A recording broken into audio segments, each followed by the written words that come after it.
We know it's important to stay hydrated and that 8 glasses of water per day is recommended.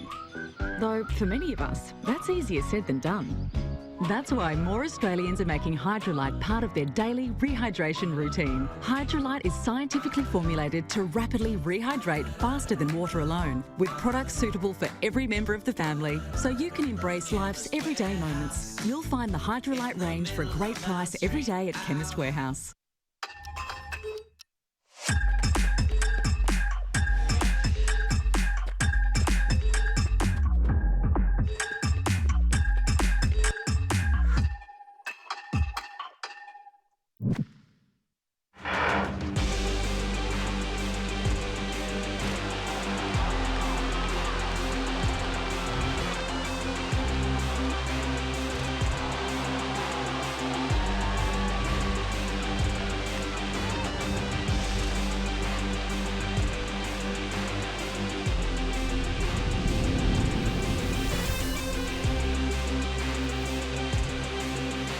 Welcome to Sydney, everyone, on a perfect evening for the third stop of the Chemist Warehouse Summer Series after excellent meets in Adelaide and Melbourne. The Chemist Warehouse Sydney Track Classic has plenty of tantalising field and track action, headlined by World 100-metre champion Fred Kerley, who's heading down to his roots, back to the one-lapper over 400 metres. David Colbert alongside Tamsin Manu, world indoor champion, and for the next 1 hour and 28 minutes at least, still the meet record holder here, Tamsin, over 800 metres. I think a lot of meet records could go tonight, Dave. I think it's an awesome evening here in Sydney, and the fields look fantastic, absolutely fantastic. And you mentioned Fred, going back to that 400 metres, he's talked a really good talk about what sort of time he can run tonight, and it's going to be fascinating to see what he does end up with. He has been talking a massive game, so he will be a little later in the program. A lot to look forward to as we take a look at the timetable, to have a look at what is on the menu here. We're going to start off with the hurdles, and we've got a good young athlete from New South Wales, Jacob McGrory, who's been in fine form. Michelle-Jenica will headline the women's 100 hurdles. Can Moochie stay on her feet? That'll be the big question. She was impressive for most of the race in Melbourne. Women's 100, well, it's very fast. Zoe Hobbs, the New Zealander, holds the Oceania record, ran 10.89 windy times. And incredible, 10.89, sub 11 seconds. That's just fantastic. And to have her out here with some Australian talent at the moment that's going around, we could see a very fast time from that. Nara Nang in touch with the Australian record, no question about that. Men's 100 will feature Rowan Browning. He'll be the favourite there. Lots of field action, as you can see. We go over the page and we see we've got 2 national championships tonight, the 3,000 metres. Jess Hull will highlight the women's, the men's, a pretty open affair. And women's 800 metres, as we mentioned, Tamsin, that's the event that you still hold the meet record here. And we've got Abby Caldwell, who has got a big chance of going under that tonight if they have a fast pace. Men's 800 open, women's 400, and that men's 400 featuring Fred Kerley. So impressive. Matt Lynch is trackside for us tonight. Lynchy, the sun is out, the breeze has sort of been up. Overcast now, but it's pretty good conditions, really. Oh, it's absolutely fantastic. It is a little bit cooler than it was when we first arrived, but that tailwind is piping straight down the track. There is going to be some fast performances. The crowd is fantastic. They're really piling in now. We just saw half a dozen, even more kids races full and ready to go. They've gone up into the crowd. You know, Nicola McDermott, she just had her first attempt at 197. That's the World Champs qualifier, and I think we're going to see something very special. This is the spot where she did the 2 metres, that mythical 2 metre barrier. So I'm looking forward to that. Hopefully it cools down for those 3Ks, but this wind stays up for the sprints. We're going to see something very special. Yeah, we'll get to that women's high jump shortly. I love Lynchy just prowling in his domain down there, just strolling up and down. It was impressive. What a meet we had in Melbourne a couple of weeks ago, the Maurie Plant Classic. This is part of the Continental World Tour here in Sydney, as Adelaide was, but Melbourne was gold meet. And we had the John Landy Mile, saw that youngster Cameron Myers, Ollie Hoare, of course, Tamsin. It was Hoare who won, but Cameron Myers, second fastest time ever by a youngster in the mile. He'll be back tonight. Here's his hurdles we were talking about before with Celeste Moochie and Michelle-Jenica. Yeah, I think it's going to be closer tonight. You see here with Celeste, she really got close through the middle stages to get back onto Jenica, who had a fabulous run and did that World Championship qualifier. She just got too close to that hurdle because she was sprinting very fast between them, and so if she gets that right, we could see 2 very fast times at the front there. And Shelley went faster at the New South Wales Championships last week. Sam Dar was impressive in the long jump, jumped a personal best of 6.71. That indicator board's still in the way. I wasn't able to get it moved even after all of these weeks. Here's the 200. Have a look at Fred Kerley. Now, Tamsin, he's been talking about what he might do over 400 metres here. Let's analyse this, because he's strolling here and all of a sudden he has a little look out of the side, sees he's got everyone covered and starts wagging the finger. Yeah, you can see in this race, he literally only ran hard for 40 metres, and you can see it by the way that he just lifted those arm actions just a little bit higher and drove them down a bit harder. 40 metres and then he runs 20.3. That is just insane into a headwind. So I think he can run very, very fast. He told me he thinks he can keep going at that pace. I don't believe him. That would be 40.6, which would obliterate the world record. This was the young Kenyan who took out the 3,000 metres. It was impressive. It was a great crowd. He benefited from the World Cross Country Championships, seeing those athletes get a chew, and Kip Karui. And here's Ollie Schlagers, who jumped well in Canberra, 193 here, and she's having a good night tonight as well. We'll get to some of that early field event action in a moment, but she was impressive. This was the race of the night for mine, the women's 1500 with Jessica Hull and Abby Caldwell. Yeah, it was an incredible race, and how fantastic is it that these young Australian women are really leading the way at pushing into that international status of being able to be finalists at global meets. And I think that Jess is showing that she doesn't just want to be a finalist, she's got the ability to be on the podium, and that was just a brilliant run. And Abby Caldwell, well, she's a star now, but she's got a big future ahead of her, and I'm really fascinated to see what she can do over the 2-lapper here this evening. So we've got Caldwell in the 800 and we've got Hull over 3,000 metres in the national championships tonight. So a lot of young kids in. We've had masters events throughout the day here, but we can catch up on the action in the women's hammer throw. Some of the field event action that's already been underway. And Alex Hulley, after 3 fouls in the first 3 rounds, Tamsin, that's got you up and about, because you think that she'd be out of the competition, but there's only 4 starters, so that means you do get 6 attempts, and you're not happy about that at all. No, I am totally okay, because I love watching Alex Hulley throw, but it is an interesting thing that here you can do the 3 fouls. If you did that in a World Champs or in any other major meet, you obviously would, your session would be over. So, but Alex has held it out there a great distance, and she is in the lead of that competition with that 67.52, ahead of Lauren Bruce, who has moved to Australia, the New Zealander, and she is being coached by Dale Stevens in Melbourne, joined the Sandringham Athletic Club. So what a fantastic competition between the 2 women there at the top of the women's hammer throw. And in the men's, it was Kashimura of Japan over his teammate Kamara, 67.75 to 66.83, with Ned Weatherly 66.18. Long jump, Tamsin, is on the back straight here, and I think they've had a stonking tailwind, because talk about having issues getting your foot behind the board. Here's the decathlon bronze medalist. So much speed, still like to see him work. I know he's working on it, but he's got so much room for improvement here. Ash Maloney in the long jump, 7.45 in round 3. This is Jalen Rucker, who was impressive in Melbourne, 7.88, and he has again gone out to 7.88 in the opening round here. So he's having a good day, coached by Gary Bourne. And they're the best of the long jumps we've seen. Will Freya, Sydney University athlete, 7.85.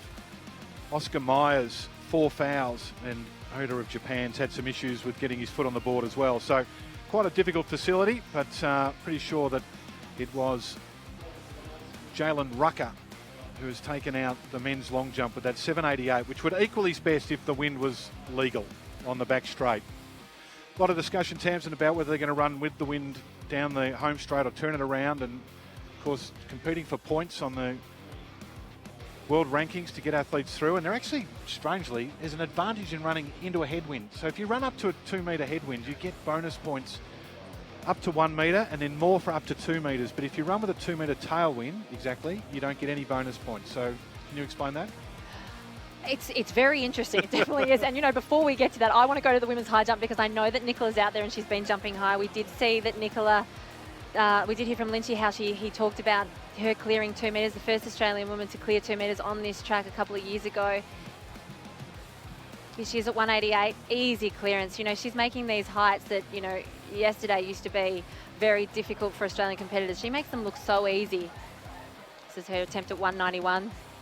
So it has been impressive. There's some other impressive athletes here. The youngster, Izzy Lewison-Rowe, a 15-year-old from New South Wales, jumped a personal best of 184. She's a good triple jumper also. And Emily Whelan got over 184 and went out at 188. So Ollie Schlagers got the bar up to 194, wasn't able to get over the 197. So That's a good result, I think, for Nicola. It's a fabulous result. It's again because she's such a world-class competitor. Everyone looks for 2 metres anytime Nicola competes, but 194 at this time of year is just brilliant, and great to see Isabel, the youngster, getting a personal best, and Nicola's training partner Emily also jumping consistently. So the pre-program here has just come to a conclusion. We're not too far away from the first event on the track. It'll be the men's 110-metre hurdles.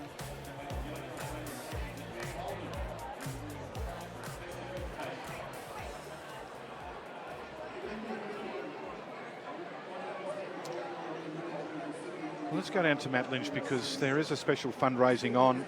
Of course, the athletics fraternity would know about the sad passing of Xavier O'Grady, the brother of Australian track and field athlete Bella. Sadly, at 20 years of age, Xavier passed away from a cardiac arrest at the finish line of a half marathon in October 2022. Autopsy was unable to determine the cause of his passing. But we do know that 4 Australians between 15 and 35 die every week of sudden cardiac arrest, and the O'Grady family are raising money. Heartbeats for Zav, and Bella is with Matt Lynch now to hear more about that. Matt? Yeah, thanks, Dave. I am down here with Bella O'Grady, World Champs representative, and she does have something very close to her that she'd like to share with the whole athletics community. Thanks for letting me come down here and talk on the live stream, Lynchy. It's good to see you. So, as a lot of people probably know, as it's been publicised on a lot of my social media, on 2 October last year, my brother died at the end of the Melbourne Half Marathon that I'd gone down with my dad and my mum to watch my dad and my brother race. He died of a sudden cardiac arrest at the finish line, and his autopsy came back as unascertainable. So, no rhyme or reason as to what caused it. He was a super fit and healthy kid. He just finished a season of Colts rugby, and anyone that knows me or my family knows that we were pretty close and very tight, and that this has obviously been incredibly devastating. And so I'm hoping to get the support of the athletics community behind myself and my family, given that recently retired, but athletics has been a massive part of my life for upwards of 20 years. And we've started a campaign called Heartbeats for Zave, and it's basically we're looking to raise money into research as to why sudden cardiac arrest occurs in particularly fit males. 4 people die between 15 and 35 a week of this phenomenon, and it's just astronomical. Our initial target was $250,000, and we hit that in a week. And this week, after 1 month, we've actually raised $500,000, and we're going to be competing at the Gold Coast Marathon weekend on the first weekend of July. I'm training for a half marathon now, so I'm 400-metre turned half marathon runner apparently. But I know that I think Tamsin's going to chuck the link on the live stream, and it would really, really mean a lot to me personally, and I know my family, if everyone in the community would get behind us, and if you can donate or share and spread this message. And yeah, they say it'll never happen to you, and it's definitely something that I always thought, but anyone that's watched the impact of this knows that it can, and yeah, it'd really mean a lot to me if people would. Well, I think the athletics community is such a tight community, so I'm sure they'll get behind you. Search Heartbeats for Zav. The link's on the screen now, so hopefully we can all get around Bella and her family and try and raise some money and help this cause. Thank you. Thanks, Matt. Thanks, Bella. Desperately sad, that story, and incredible that they've raised over $500,000 already. And beautifully spoken by Bella. That's an incredibly hard thing to do. It's still so raw, and she's just a wonderful, wonderful personality on the athletics track, and we all feel for her and her family, and just wrap our arms around them, the O'Gradys, and just please do give if you can. Well, you're involved in a couple of these things, Tamsin, because you do the Connors Run in Melbourne as well, which is in support of a young man who lost his life tragically far too young. And it's one of the benefits of, it's a broad family athletics. It's one of the benefits. We've got Run for the Kids coming up in Melbourne next weekend, which raises so much money for the Royal Children's Hospital Good Friday appeal in Melbourne. And of course, the distance races all around the world, marathons raising an enormous amount of money. So good to hear that the Gold Coast Marathon are getting behind that. Good look at the crowd here. So search Heartbeats for Zav online if you would like to contribute to that and support that wonderful cause. Presentation going underway. Before we're not too far away from the introduction of the first of our track events, Melinda Games for Taylor and Danny Stevens down on track. Danny's a new mum as well, so she's recently retired discus thrower. What a star she was for Australia for so many years. But now she's relishing her new role as mother. We've just sent Matt over to the high jump fan, hoping to catch up with Nicola Oleshlagers before we have our first event on the track. Breeze starting to get up a little bit too, which I don't mind for the moment when we've got the sprint races. We're going to start off with the 2 hurdles, 110 for men, 100 metre hurdles for women, and then get into the sprints, 100 metres for women and men. So the breeze can blow up to 1.9 or 2 metres per second tailwind for now, Tamsin, and we'll have it settle down for the distance races. You told me that you saw Collis Birmingham back at the hotel, and he had an app that was he was a resident meteorologist. He knew exactly what time the wind was going to blow, when it was going to stop, and what was going to happen. Well, he has a wide eye on it, because a keen eye on it, I should say, because he has some athletes competing in those 3,000 metres. The men's, he said, will probably still be a little bit windy, but it should die down for the women's at the end. Now, with the 110 hurdles and the women's 100 hurdles, the only concern with having such a big tailwind is it pushes the athletes close to those hurdles. So they're going to have to really chop their strides and use that tailwind to get that leg speed without getting too close to that hurdle. Now, I found that little table that talks about the performance. So if you run, let's say you run 10.2 in the 100, and it's a 2 metre plus tailwind, maximum allow it, you get 0 performance bonus. But if you run into a 2 metre headwind, you get 12 points performance bonus. So the advantage is actually to run into a headwind. Work that out. Let's go down to the track, the high jump fan, where Matt Lynch is with Nicola Oleshlagers. Yeah, thanks, Dave. I'm down here with Nicola, back on the mythical spot where you jumped 2 metres for the first time. Obviously not tonight, but it must be nice to get back out here. It's one of the best spots to do high jump. Well, it's just the crowd is just so receptive here. I mean, even when I start my starting height, they're just happy that I'm there. And I think every time I jump here, I feel like it reminds me of what I've done, but also what I'm training towards. So you've had a pretty good year so far. You know, you're getting out there. What's next for you in the domestic season? Straight to nationals for me. So I'm looking forward, because I think this was a good stepping stone onto what I'm planning to do at nationals. And then obviously Budapest is the ultimate goal this year, and back to Paris in 2024. What's your European season look like? At the moment, we're still in confirmation mode, but I really want to get over there in June to do all the Diamond Leagues in the June. And just looking at to peak for those Diamond Leagues and for the World Championships, because it's late this year. So I've really got my eye focused on, in 6 months' time, that's when I want to be in my best shape. So just taking the process as it comes. It's still a long time, 6 months. What's it like with a training partner, Emily Whalen, you know, jumping so well as well, and it's almost like training, having both of you out here all the time? Well, I love it because she's so hungry, and sometimes when she's done something big like the Olympics for me, you can lose that hunger just a bit. To have people younger than you that are going after it, doing PBs each week, it just reminds you, like, yeah, it is possible, and hey, like, keep training, be hungry for more, because you sort of need that in the community. If you don't have a community around you, you can lose your sight of, you know, what's important in sport. Absolutely love it. You'll see Nicola in Brisbane for the national champs. Back up to you, Dave and Tamsin. Yeah, good one. Winner there, 194 for Nicola Oleshlagers, an Olympic silver medalist. Seen Eleanor Patterson with the social media photos of her recovery from the toe injury. I know I shocked you with that news in Melbourne, Tamsin, that she'd had a broken toe that required surgery, but she's on the mend, so that's good news. Very good news, because as the world champion, we obviously want to see her competing domestically, but we'll have to be patient and wait till she's competing overseas, and hopefully she can defend her title along with Nicola. So main program about to get underway here, and we're going to start with the men's 110 metre hurdles. Got 9 athletes lined up behind their blocks. Last man to just do his practice start is the favourite, Jacob McGrory from Sydney University. Here's the start list. Dobbins, Austin Little, the younger brother of Mackenzie Little, our javelin thrower. 2 Japanese athletes, Abe and Murataki. McCrory and Andrews share a personal best. 13.59, 6th all-time in Australia. Mitch Lightfoot was 4th at the World Junior Championships, the youngster. And Hawkins and Diamond, Alec Diamond, the decathlete, who won that classic double, the double that everyone looks for. He won the long jump and the discus at the New South Wales Championships. It's a dream. It's the dream double. It's the dream double. Just ask David Colbert and tight shorts Matt Denny. If you can win 2 events, it'll be the long jump and the discus, and Alec Diamond won both of them. There's Austin Little, the 19-year-old, 14.00. Well, he was run out of the heats of the under-20s last year at the Nationals, but he's bounced back so well, and I love a bounce-back story. So he's kept focused, and he's having a great season. Look for Nick Andrews, who is a notorious fast starter.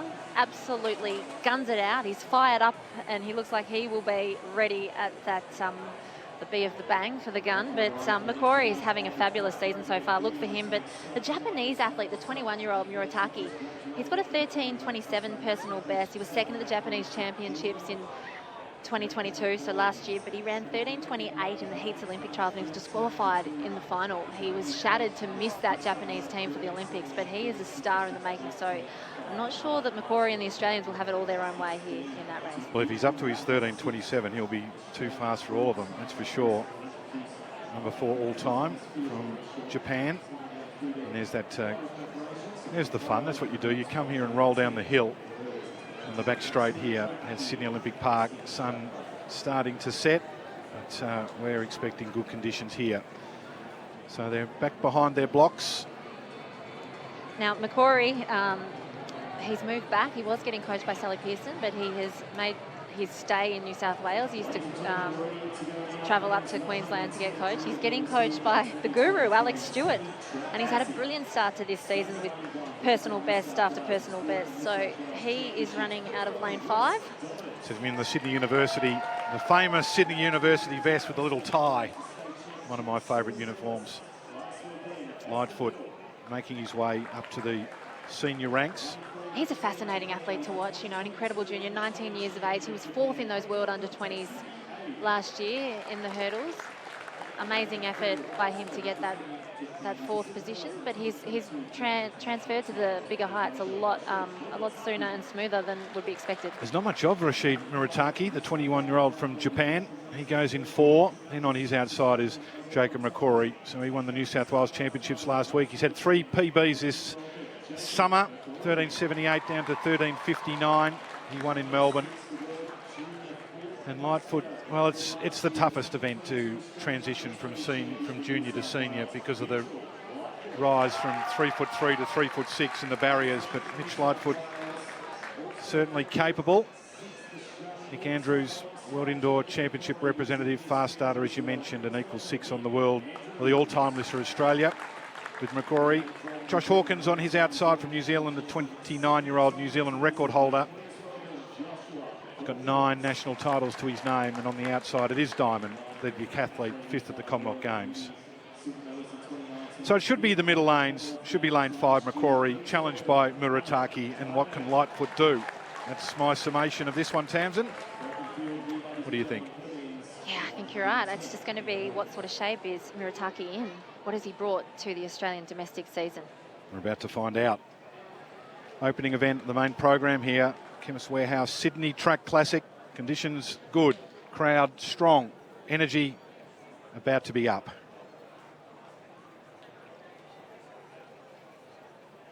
They go down to the blocks.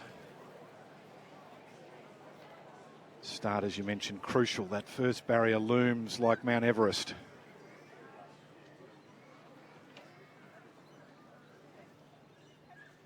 We're just about set.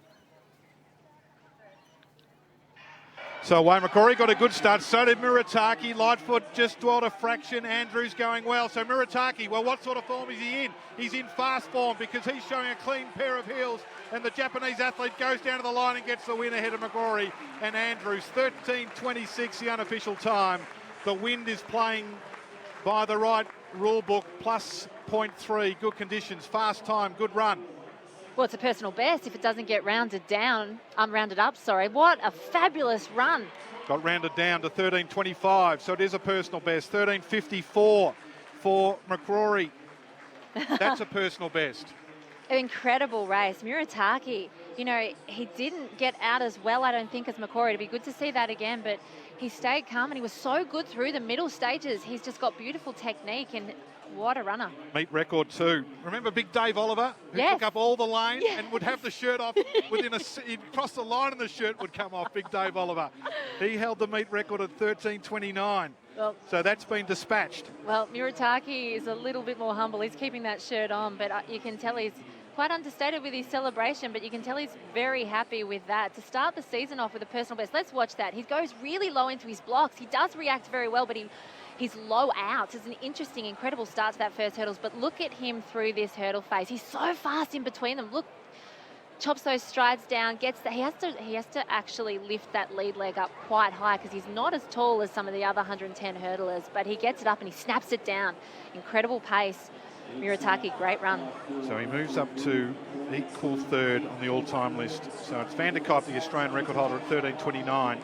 Then Nick Huff from Sydney University, 13.38. Sam Baines, 13.54. So he goes past his clubmate, Justin Molino, on the all-time list. So that's a big run. He's been in great form, and that's his fourth personal best, Macquarie, this summer, Tamsin, and that is the way to do it. And what I loved about Macquarie's run then was the fact that when Murataki really applied pressure from that third to fifth hurdle and got away from him, I thought, oh, here we go. But he relaxed and he didn't get the perfect race, Macquarie. You can see where he can improve his hurdle race, which is unreal because he can get a lot faster. But he held his form through the back three hurdles and came off that last hurdle brilliantly to get that personal best. There's a lot more improving to be done by Jacob, but that was fantastic to see him stay relaxed whilst racing against a world-class hurdler. That's a big run, 13.25. That's world-class, no doubt about that. We've had some good athletes run here in Sydney. Colin Jackson, Kyle Van der Kolk, we mentioned Oliver. Yeah. All of those meets in the lead up to the Sydney 2000 Olympic Games. So that is a very impressive opener. Shows the track's fast. Conditions are good. Love a plus 0.3. Yeah. So here's confirmation, 13.25. Personal best and meet record. Macquarie, 13.54. Great run by personal Andrews. best. And Andrews back in form. Not that he was ever really out of it, but he's been indoors, so that extra 50 metres is a long way. Hawkins, 13.72. Mitch Lightfoot, that's got to be close to 13.73. personal best as well, as I... That is his personal best before. This was 13.84. Yep. So he has run a personal best as well. And you were mentioning how he has had to get used to the higher height hurdle, which is not an easy thing to do, but he looks like he is doing it with ease. So a great athlete to finish in the top 4 at a World Juniors shows the quality of athlete that he is, and he's mixing it with the senior athletes quite comfortably.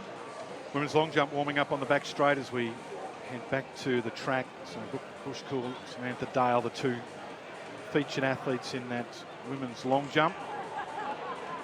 Dale managed to prevail in the New South Wales Championships last week.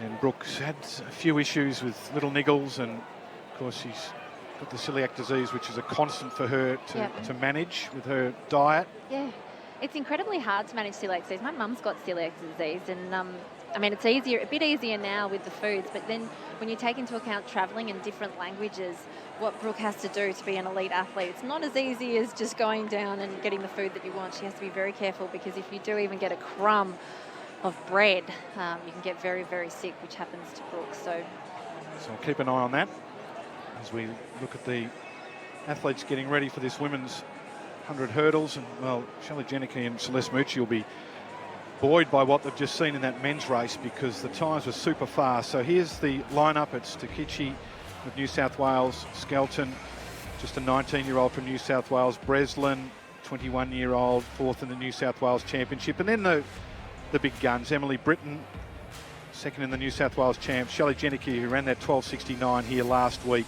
Celeste Mucci, seventh in the Commonwealth Games, got a big breakthrough in her, Abby Tadeo, World University Games finalist, Hannah Jones from Queensland, and Anna Percy, the New Zealander, the New Zealand champion on the outside. be good to see how Hannah Jones is going. She came out in 2021, coached by Sally Pearson, and had an incredible year. Dipped under that 13-second barrier, but then struggled a little bit last year with injuries. But she's a tough athlete as well, and she loves this track, so it'll be interesting to see how she goes. 12.91 was that time. It's Hannah Jones ran in 2021.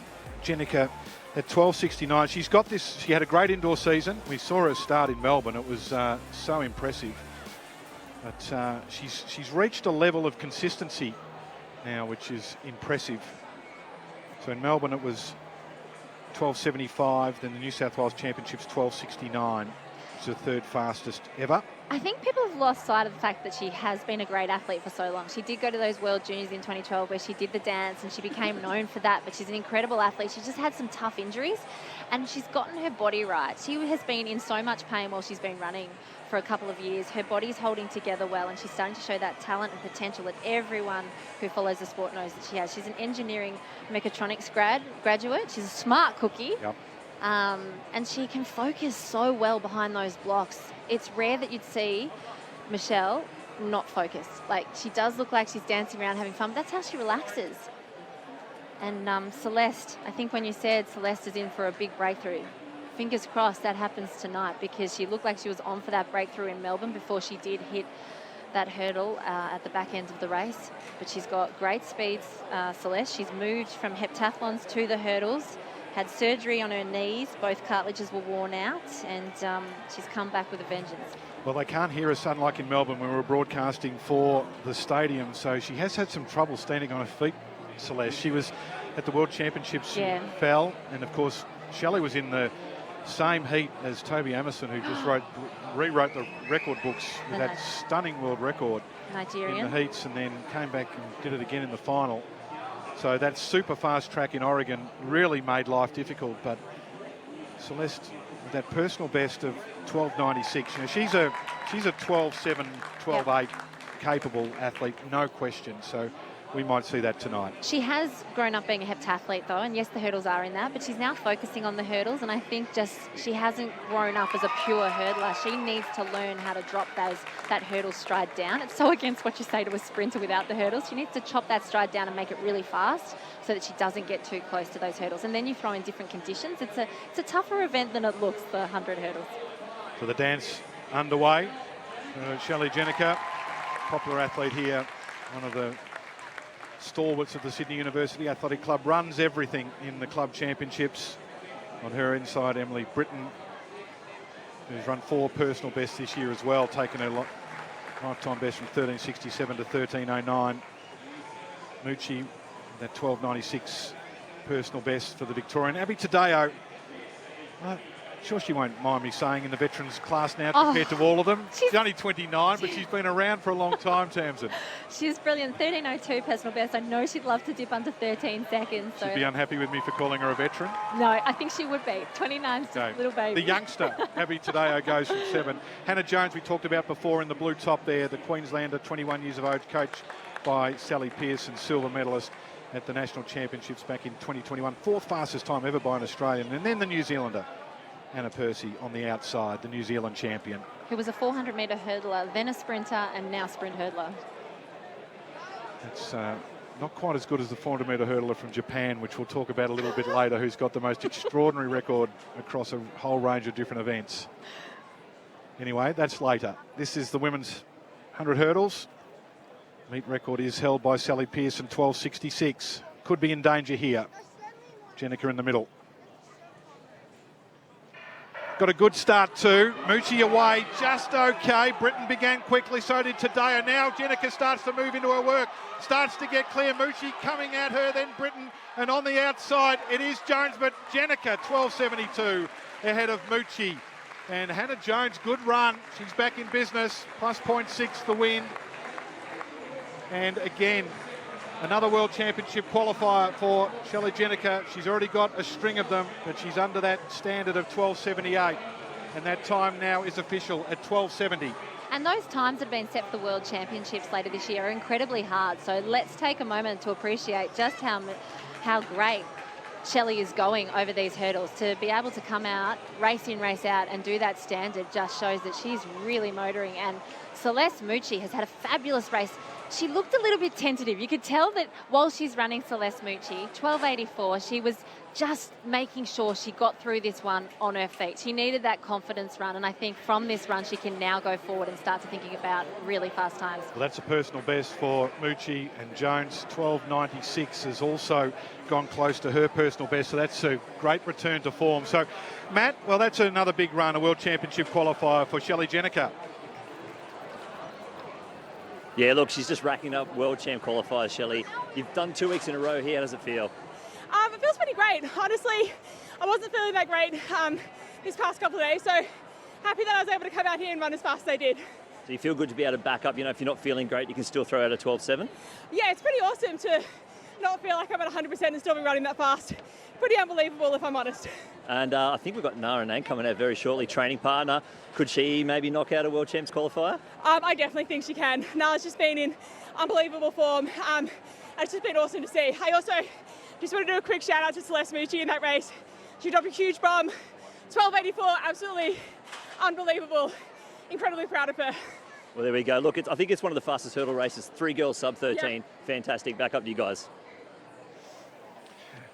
Yeah, fantastic running. So personal best for Celeste Mucci, World Championships qualifier for Osei-Nketia, and great run from Hannah Jones, 12.96. And we don't have Liz Clay. So we have incredible hurdles. You know, we've lost Sally Pearson to retirement motherhood, and she was an Olympic gold medalist. And often when you lose an Olympic gold medalist and a star, you can have a lull in an event. But these athletes are coming out, and they're coming out well and running world-class times. It's going to be brilliant when Liz comes back as well. So fantastic races to watch. Well done. And Celeste definitely did look like she was just being a bit tentative. And that's so exciting because she's dropped a 12.84 personal best. She's got more. And the ones down the list too, not too far away from their personal bests as well. Britton and Tadeo, good times, Breslin. So there's some good hurdling there. But Jenica, the 12.70, didn't quite get Sally's meet record.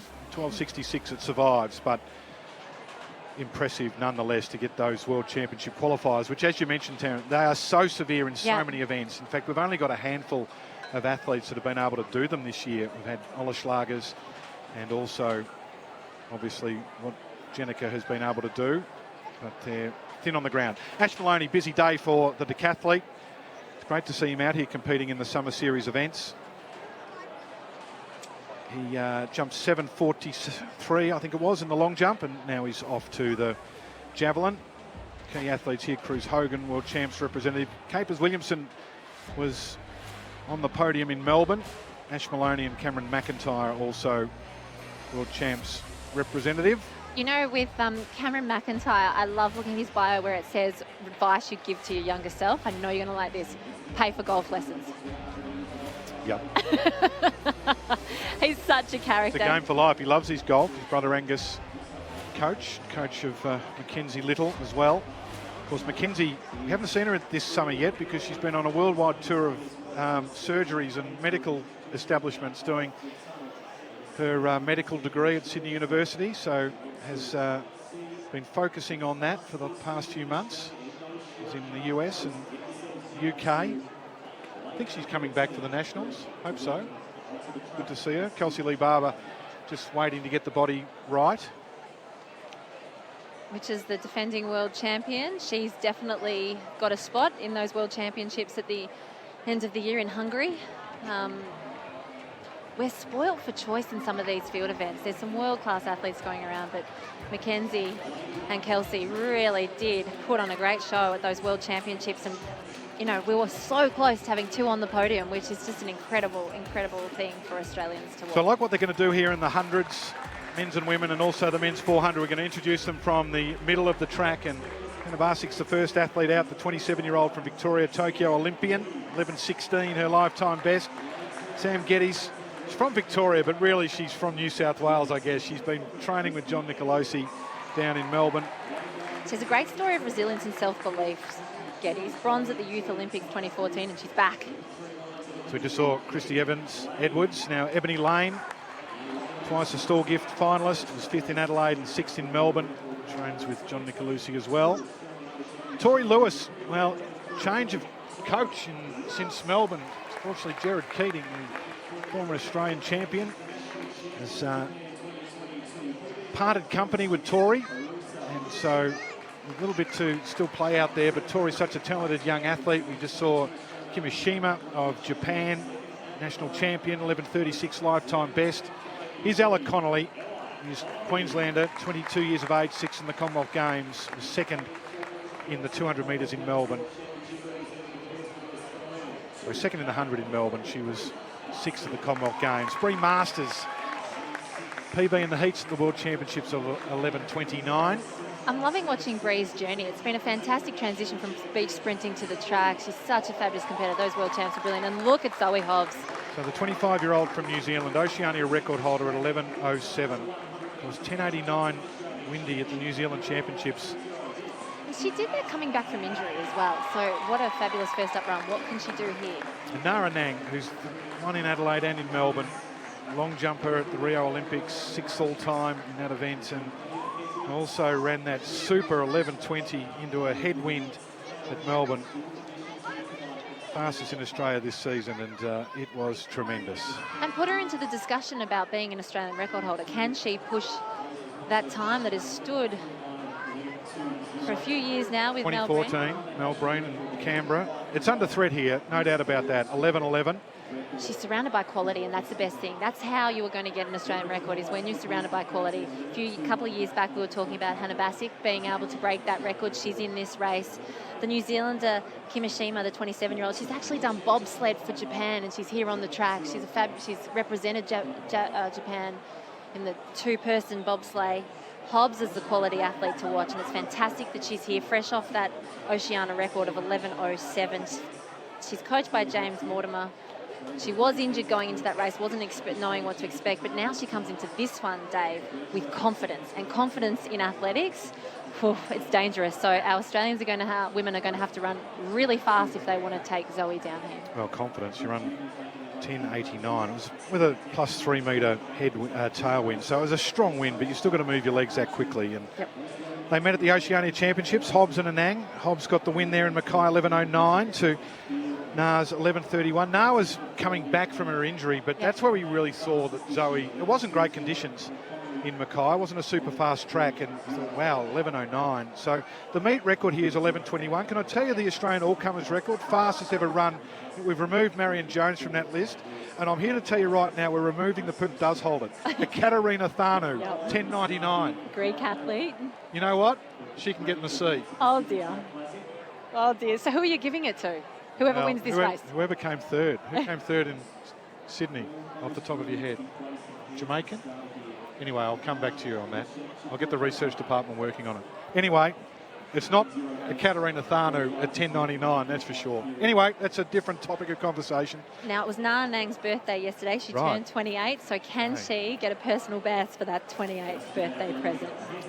So it's Bassick on the inside, then Geddes, Kimishima in the pink top, Brie Masters in the blue, then Anang, Hobbs with the sleeves, the shoulder on her top, Alex Connolly, the blonde hair, hard to miss in the middle, then Tori Lewis, Ebony Lane, and Christy Edwards. Women's 100.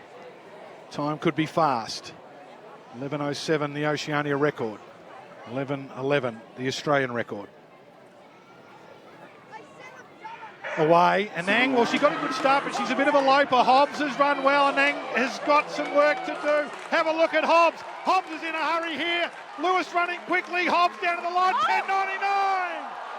10.99, the wind is plus 0.5. We'll wait for the official time, but the time at the moment starts with a 10. Wow, Zoe Hobbs has broken 11 seconds. Please let it stay there, and it has. It's been rounded down to 10.97. What a fabulous run by Zoe. She was quick out. She was strong through the middle. She relaxed at the back end, and she was away, Dave. You know what? Ekaterina Thanu, you are now officially gone. 10.97.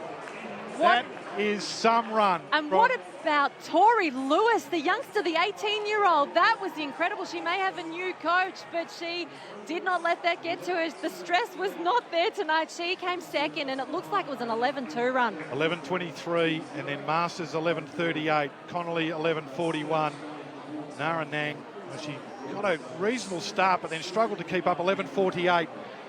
Well, Tori Lewis has almost got to Raylene Boyle's under 20 Australian record, 11.20. Here's the replay.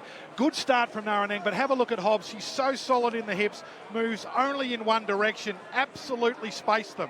You know, she missed that Olympic team and she was devastated. You could see the genuine hurt on her face last year when we were interviewing her after the Nationals, and she's come back with a vengeance. She's worked so hard to get herself into this position. That was textbook sprint running. She just ran so quickly and beautifully and relaxed. That was impressive. We've seen a New Zealander here break through the magical 11-second barrier. 10.97, fastest we've ever seen in Australia.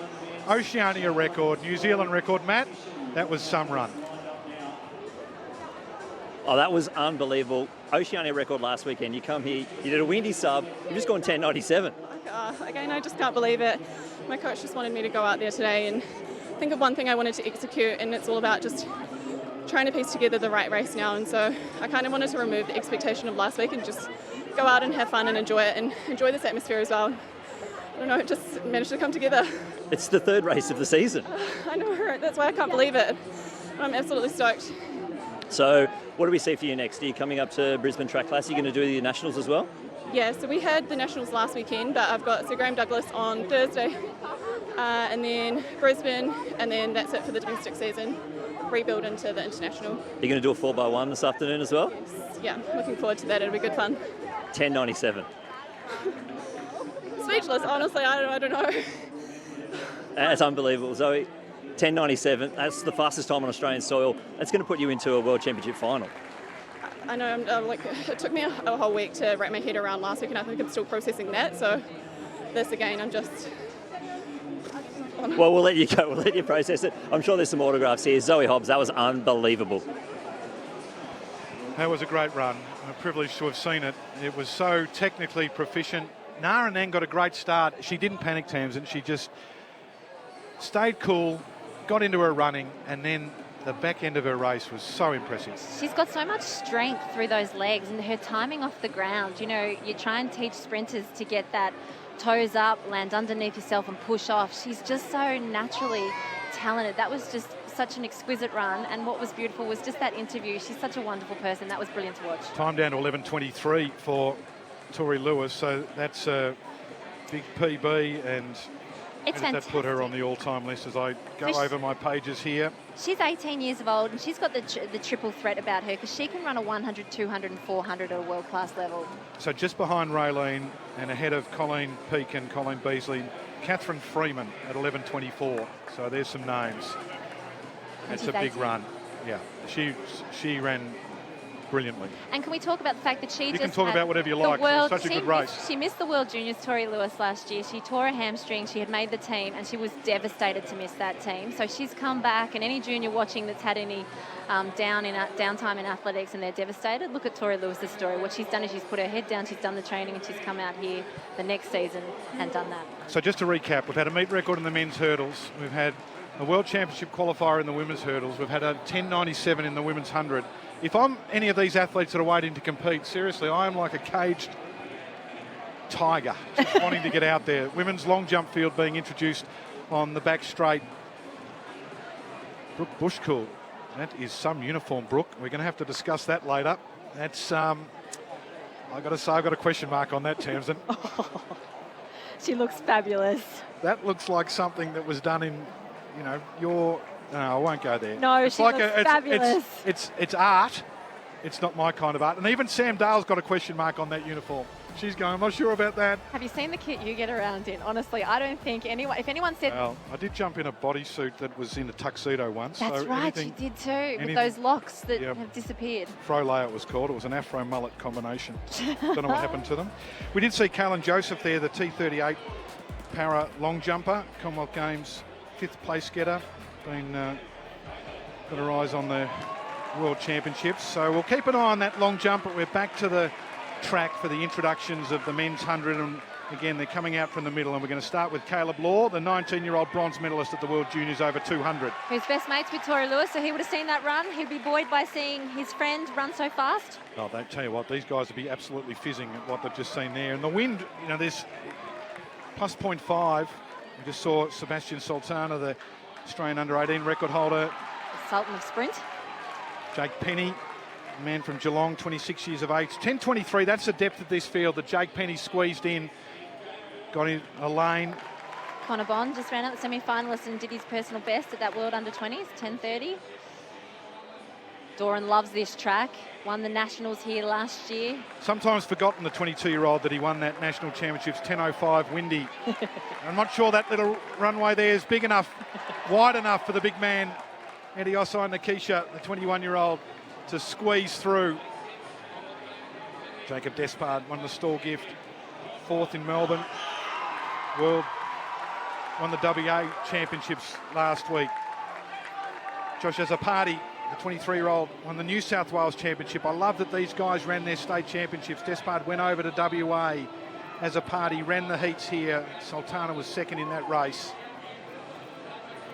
And this is a build-up for the last man to come out.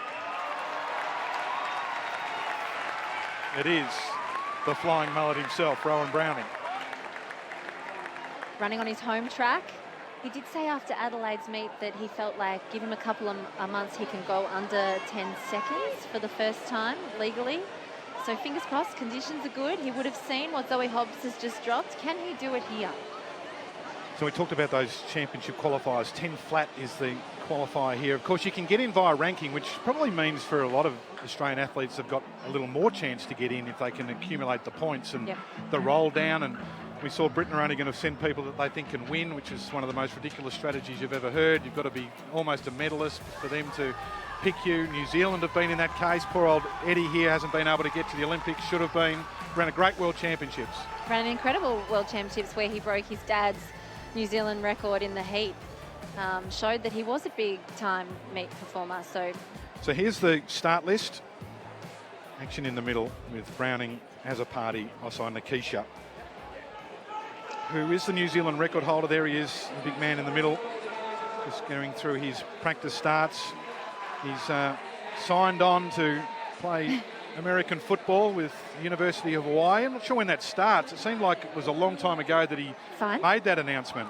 Well, he said that he's going to do it in the middle of the year, so he's got to get his fast running done now, because if you read between the lines, it looks like he's giving up athletics to do that in the middle of the year, which is a big shame for athletics, because he is a character and it's fantastic seeing him domestically.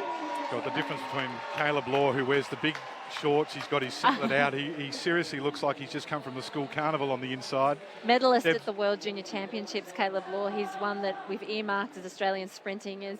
So there's Law on the inside in the big shorts, and Sultana just on the left of screen as well. Jake Doran's got a little bit more muscle on him.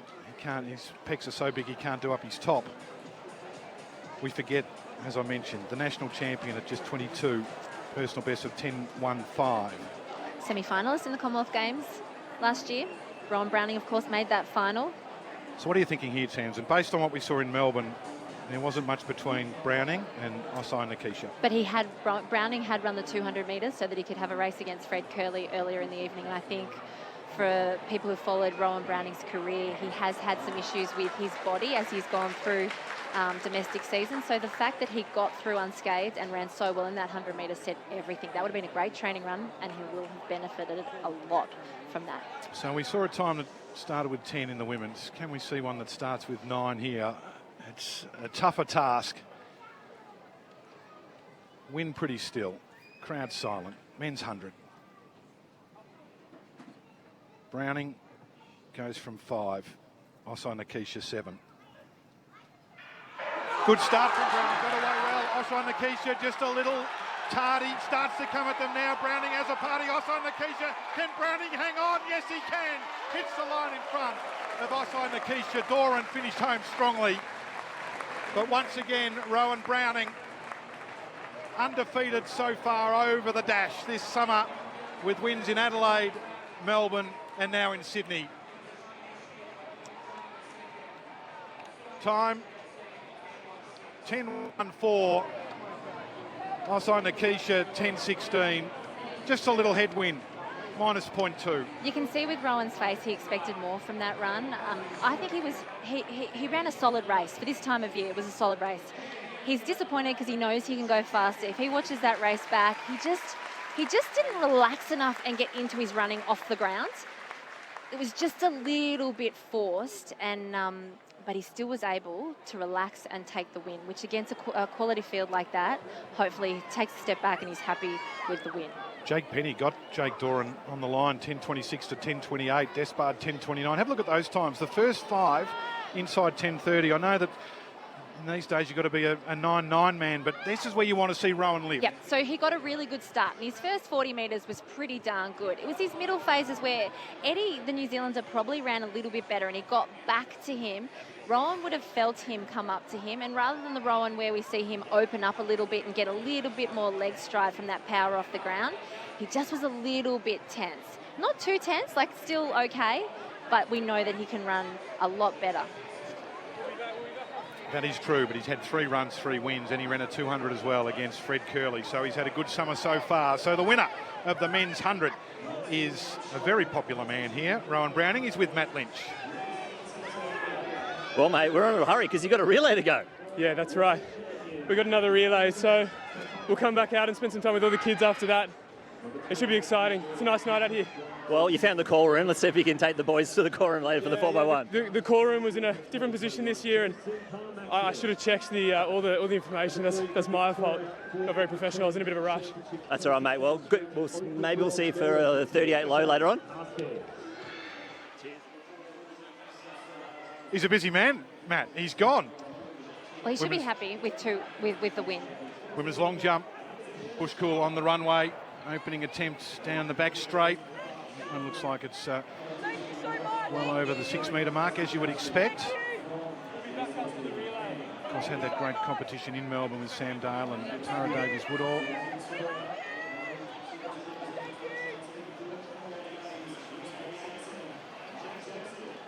So at the moment down the back straight, wind a little bit variable.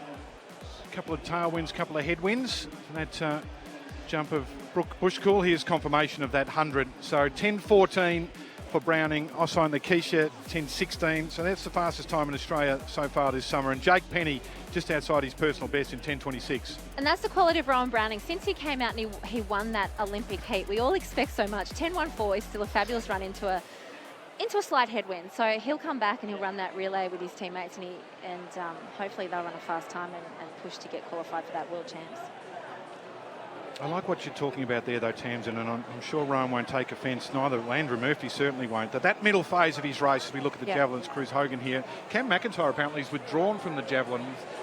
Our man Phil Brennan here is just busily looking at all the field events for us. That he's launched the spear well over 80 metres a couple of times in the warm-up, but he might have dislodged his shoulder as he did it. I'm not sure that that's the case, but don't think he's made it to the start line as we see Hogan's throw. Just back to Browning just quickly. So, you know, that middle of the race where you can get up and running, and that's where all the best sprinters, you know, in the World Champs. We saw it with Zoe Hobbs. You have the acceleration phase, and you've got to hold that acceleration for as long as you possibly can, because you can't, it's not humanly possible to continue accelerating all the way through. You are going to get slower.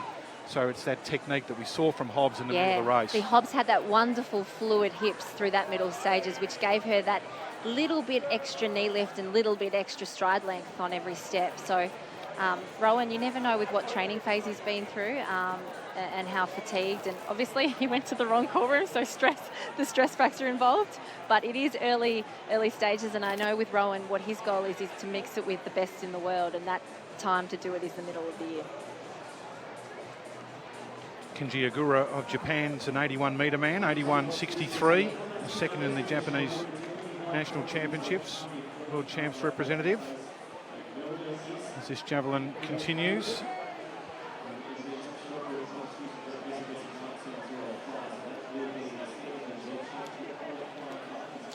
So Zoe Hobbs is popular, why wouldn't she be? That's been the highlight so far in a meet which has had a few already. 10.97, Oceania and New Zealand record. Stay with us, plenty more action to come from the Chemist Warehouse Sydney Track Classic.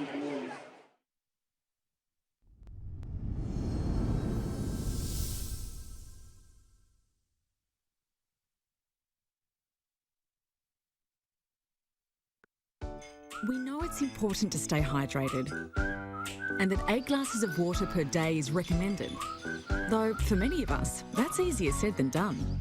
That's why more Australians are making Hydrolite part of their daily rehydration routine. Hydrolite is scientifically formulated to rapidly rehydrate faster than water alone, with products suitable for every member of the family, so you can embrace life's everyday moments. You'll find the Hydrolite range for a great price every day at Chemist Warehouse.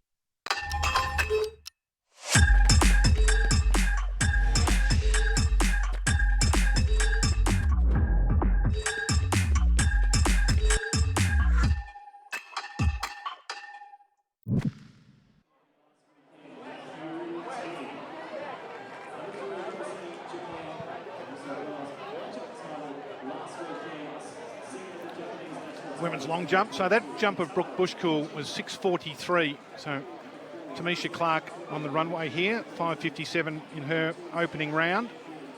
So Sam Dale, 6.21 in her opening jump.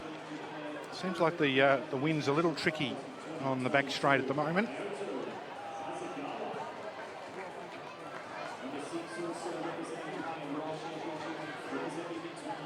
So you can see there that 5.57 for Tamisha Clark. 6.49 a lifetime best. Bronze the Australian Championships back in 2022 and won that Oceania Championships in Mackay last year.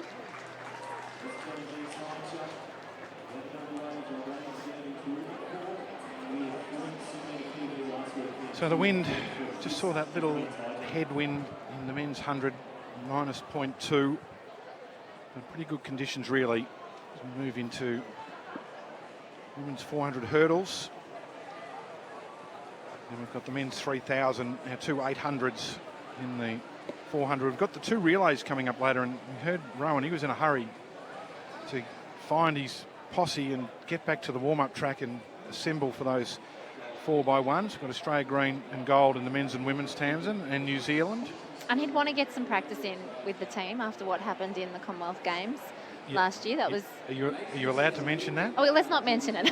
Let's not mention it. But he would want to get back and show that he's committed to the relay team when his body's working 100%. Because he didn't get to do a lot of training with them last year because his body just wasn't playing the game. It wasn't right. So he'll get out there, and the only thing to do is if something doesn't go right, make it work next time. You can't look back. You've got to look forward. So I'm glad to see that the team's getting out there. It will be missing Jack Hale, who picked up a slight injury. This was Sam Dale's first jump, 6.21, minus 0.9. So it's the nemesis of the long jumper, a variable wind like that. We've had a plus 0.6 and a minus 0.9. So you add the difference between those two things together. That's quite hard to judge from a getting your foot on the board perspective.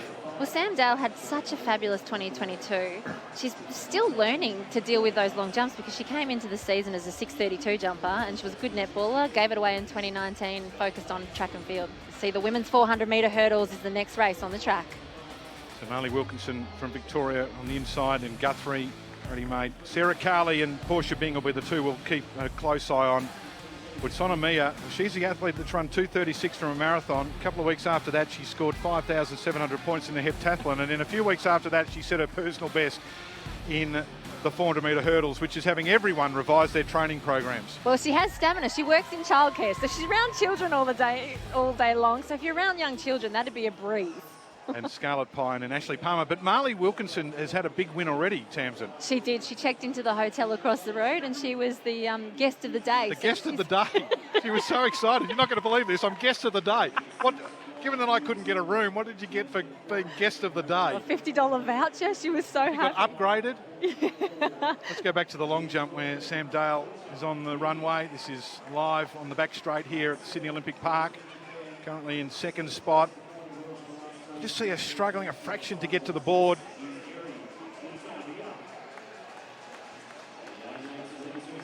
She's looking frustrated, isn't she, Dave? Well, you just know that you've got your foot's not quite in the right position, so we'll bring you that distance as soon as we've got it down there on the back straight. As we go back to this 400-metre hurdles, Sarah Kerley in 5, World Championships, Commonwealth Games. She was 6th there. Her and Bing have had a big battle. They were one place, 6th and 7th at the World Championships in their heat. That was Bing over Kerley, and then it was Kerley over Bing 7th and 6th in Birmingham. Well, Portia's also coached by James Mortimer in New Zealand. She would have seen her training partner Zoe Hobbs. She's fresh off that New Zealand Championships. Sarah Kerley, lots been spoken about her leading into Tokyo. She had the dissected carotid artery and has come back. She is in shape to run fast here. So what that was is that she basically did a gym incident and severed that artery and was as close to death as you can be without actually dying. But she's back, and that's good. So just about ready to go. So away they go. On the outside, it's Ashley Palmer, then Scarlett Pie, Osei-Nketia of Japan has begun quickly. Portia being a little slow, really. Sarah Kerley's gone up on her inside, and they've got a big gap back to mate Guthrie and then Wilkinson. So as they go down the back straight, a bit of a contrast in styles, Tamsin. We've got the long striding Kerley, and she has moved up past Bing and is hunting down the Japanese runner Osei-Nketia. Carly's held her 15 strides. She's changed down to 16 already and run straight through Portia Bing. She's leading this quite easily at the moment, but Portia is strong in the back end. So Bing has got a strong finish, but she's going to need a big finish here because Sarah Kerley's got a big lead as they come into the straight. Bing's moved up into second in front of Osei-Nketia, then back to mate.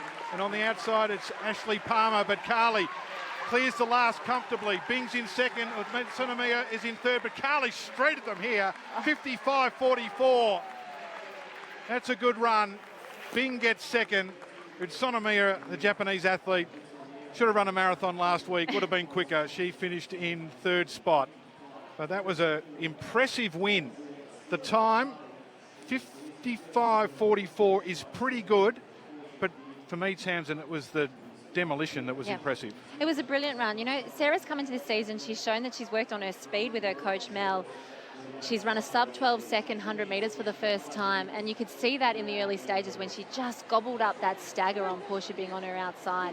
She went 15 strides to 4, and I think she was trying to hit 15. That was probably the race plan to 5, but she cut it down. She hit 16 to 5. She didn't panic. She's a beautiful hurdler. She stayed calm, and then she just didn't look like she lost anything on the way home. She's strong, she's fit, and she's fast. So I wrote down 55.44, and if that's the time, I just saw it flash up on the board quickly as we look at Brooke Bushkuhl coming in for her second jump. That'll be a meet record. So she takes Lauren Bowden's meet record of 55.45 from 2012. Remember when Lauren had that big breakthrough? But we'll get confirmation of that time. So 6.43 and then 6.39 for Bushkuhl. Here's Lowe in the long jump. Lisa Lowe. So 5.75 is her best so far. Coached by Alex Stewart, the 19-year-old. She's jumped 6.38 this season. Sydney University.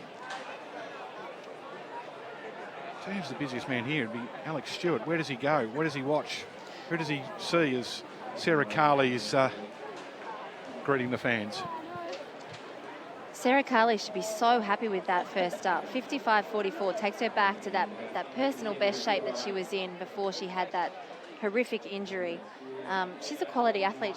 She showed through her Commonwealth Games campaign to make that final. She's coming back and she's getting stronger and stronger. She was really good junior, actually, Sarah Kerley, and then gave it away for a few years, concentrated on her studies. She's got a Bachelor of Commerce. She was working full-time and then thought, I'll give athletics another crack, and thank goodness that she did, because she has made an Olympic team and a World Championship semi-final, and she's looks like she's just going to get better and better. So I don't have that official time yet. I haven't got it on the app either, so I'll get to that as soon as we can, but unofficially for the moment, the meet record. Well, there was a yellow card on the race, so they'll be waiting to see who, which in her 400 hurdles, they'll be looking at trail legs and lead leg leads over the hurdles to make sure they're clear. So fingers crossed it wasn't Sarah. Didn't look like there was anything untoward with Sarah's hurdling race.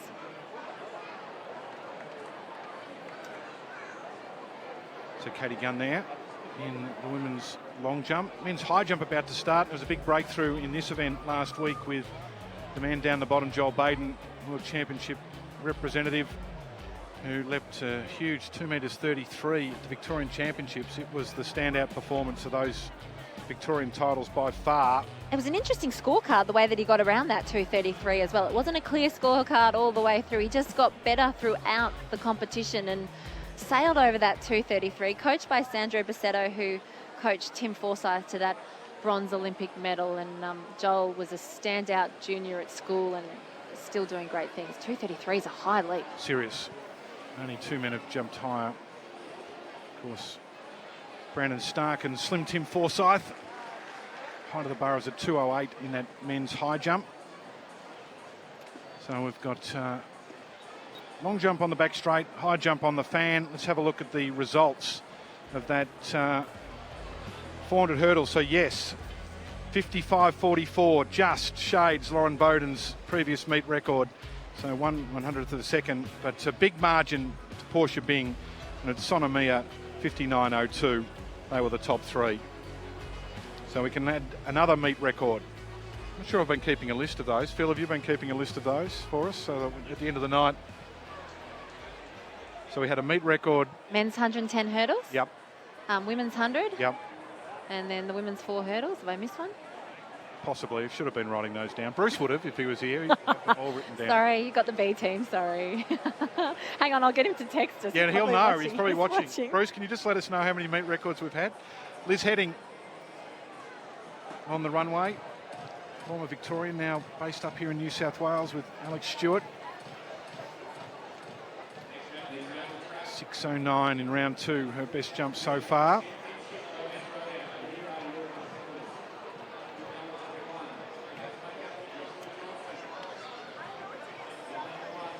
So not too far away from our first of our championship races. So we head back to the high jump. And Yuval Reith, who is the defending national champion. He went to the World Champs last year in Oregon, which was a great experience for him. He's a young Ballarat athlete, coached by Paul Cleary.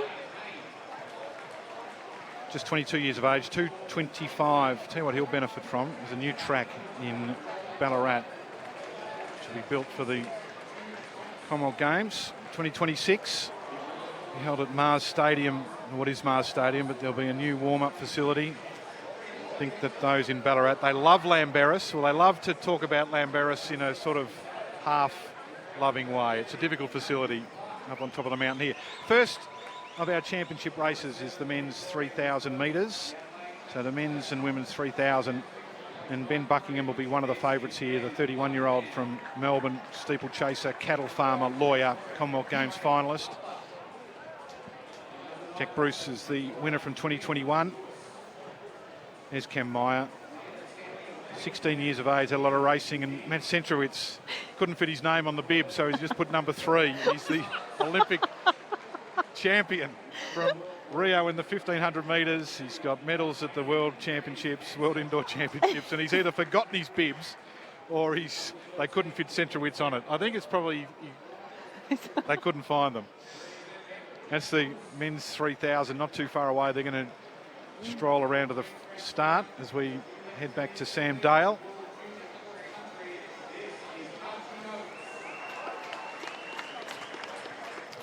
It's been a big trip to Australia for Matt Centrowitz. He raced in Adelaide, been based in Melbourne. Yep. Goes home tomorrow. Yep. And then this is his final race. So we take a look at the start list for the men's 3,000. Do you know what movie he watched today to fire up? You tell me. It wasn't Finding Nemo, which his fiance wanted to watch. It Really? was Benjamin Button. Okay. Well, how old is he? 33. He said So how old does he feel then if he watched Benjamin Button? he told Is me. he going up or going down? He told me and Jen Gregston that 33 is the new 23. Okay, well, what about that little combination there of Myers and Centrowitz? Yeah. Myers, that 3:55.44, second youngest to break the 4 minutes for the mile. Back to Brooke Bushcool on the runway. She always has that little grimace.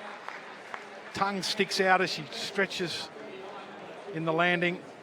Now, Brooke's an incredible athlete for Australia. 7:13. After all the injury problems she had, you thought a lot of people were saying that she was past it, but she's so mentally strong. Who was saying that? Bring them up here. Get them up here. I love that you're ready to take them down, but how strong is she? The fact that she jumped 7:13 last year and what she did, just missed a World Championship medal. We talk about age. Well, she's definitely getting better with age. One of the best Australian athletes, I believe, in Australia at the moment. Twice a silver medalist at the Commonwealth Games. She's on. She can win a medal in Paris, no doubt about that. Yep. The event has been a bit of oscillation in terms of at the very top. We've seen some very good athletes doing their work, but she's capable of jumping that 7 metre plus. So here's the start list. So we're around at the World Cross Country Championships. Jared Clifford, Paralympic Paralympic silver medalist, para-athletic gold medalist. Jude Thomas is the defending champion. Rory Hunter, one to watch. Our two steeplechasers, Clark and Birmingham. Jack Bruce won in 2021. Archie Noakes was our best performer in the under-20 race. And then over the page to the final few, Myers and Centrowich, and Josh Johnson will do the pace. And what will he do that pace in, Tamsin? He's hoping to do 64-second laps. So the meet record is 7:39. It's not out of the possibilities. Luke Kiskoskai, 1999. They'd have to run super quick to be able to do that. But I think for a championship race, it's probably more about the medals than the time, I think. So they're underway. 7.5 laps is the journey. We've got the split starts here. And Johnson will make his way around, try and secure a position. What are you expecting here, Tamsin? Well, it's interesting that they've got a pace. They've put pace into national championship races. I'm not quite sure how I feel about that, because it's great to see them run championship-style races, because you're going to have to do that when you get overseas and compete globally. But I guess they want a fast race, and they want to see the times that they get PBs, not just national medals, which it is an event that's not the Olympic program or the World Championship program. So I think hopefully what we see is, because the field is so big, you see Josh get out there and make it a smooth run and clear it out a little bit. It looked like it was quite bunched when they came together, but Josh is doing his job now and he's starting to string it out quite well. So it's James Hansen in second place. And Centrowitz, so he's taking up a pretty commanding position. Interesting, Cam Myers, he's in the yellow top. He's about 5th or 6th at the moment. He's pretty good tactically, Tamsin, very astute. He's a bit like Jessica Hull. He's always got it, as your great mate and not a bad runner, Sebastian Coe, Lord Sebastian Coe would say, you've always got to have an escape route. Yep. As you look at Myers as they come off the turn here, he's about 7th or 8th, but he's not on the fence. He's got a bit of wriggle room if he needs it. He has that escape route. He's following Archie Noakes, who's had a great season so far, ran so well in that World Cross Country Under-20 race. James Hansen's an interesting athlete.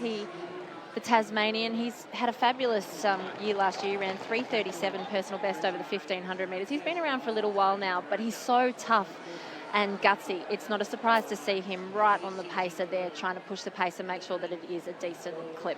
So Centrowitz is behind Hansen, and it's Andre Waring, who had a really interesting World Cross Country Championship. Yes. He was a reserve for the team. He ran the golden ticket race the day before when it was 700 degrees. And then Matt Ramsden withdrew and he got a start, so he had to do 2 races in a row. And of course, that final men's race was in the tempest. It started off at 36 degrees, it finished at 16, and there was thunder and lightning. So, and that was his first Australian senior debut. So it was certainly a baptism of fire for poor Waring. So they're following the pacemaker here, Joshua Johnson. It's Hansen in second, then Centrowitz, Waring. Right behind him is Archie Noakes. And Liam Bowden's having a great run as well. Where's Queensland. Birmingham? He's just back on the inside. So he's been in good form. Ben Buckingham, I should say. The lawyer? Not Collis Birmingham. Yes, He's far too old, and he's out the back looking at his weather app, the Steeple 31-year-old. But he was 4th in Melbourne, and he had a good run there, Ben Buckingham. So he's just tucked away with the man bun, just following through, just in front of Cam Myers. That's what he's got. That's how you pick him out, Tamsin. He's got the little pop-up situation happening with the hair. I'm envious of it. Well, I think Ben Buckingham... You're speechless. Just the You're man speechless, bun. which is a first. I want to tell you how good Ben Buckingham is over the steeples, and he started the season in Adelaide with a fabulous steeplechase. He's such a good big meet performer as well. Those Olympic Games, the heat he ran 8:20, PB of 8:19 last year. So they're going to come down with a mile to go here. 3,000 metre Championship of Australia. Johnson's done his job. So Hansen it is who's left in front. Making his way up now is Matthew Clark, the Olympic steeplechaser. He's moved up into second place, gone past Hansen. A little bit of injection of pace as they go through. So a little swifter now. Myers shuffled back. We talked about him being able to have an escape route. Now he's back on the fence. Where's Centro? He's going backwards a little bit as well as the pace gets. And is that Waring? Injection. Waring moving up on the outside? The Waring's in the yellow top. Yep. Johnson now Done his finished. job. So that leaves Clark in front of Waring. Then Hansen. Centrowich tucked in behind. So Clark, another steeplechaser who got the late call up into that Olympic steeplechase team. starting to get a little bunch now, aren't they? As they come around, they'll have 3 to go when they hit the start-finish line. So it is Matthew Clark, the steeplechaser. Waring, then it's Hansen. On their outside, Osei-Nketia now moving into it as well. And here comes Buckingham, and started to show himself.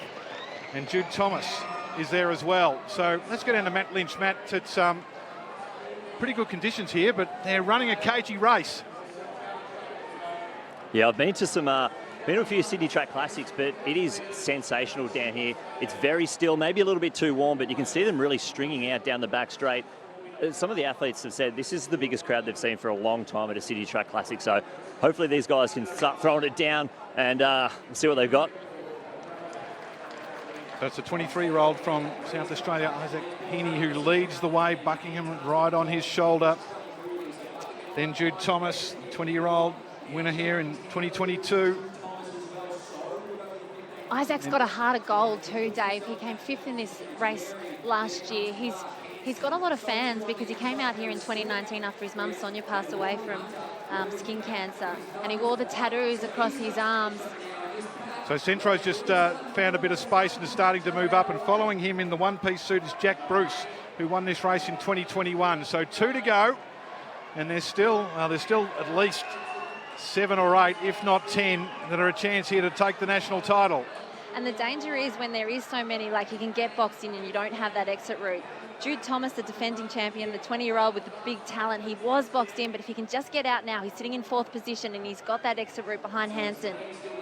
Well, Hansen won't go away, that's for sure. So it's still Heaney who leads. Now Buckingham's taken up the pace. The steeplechaser wants to use his strength. Hansen's matched that. He said, well, if you're going to go, Benny boy, I'm coming with you. Centrowich's got a bit of work to do. So Buckingham, 500 to go in the National 3,000 metre championship.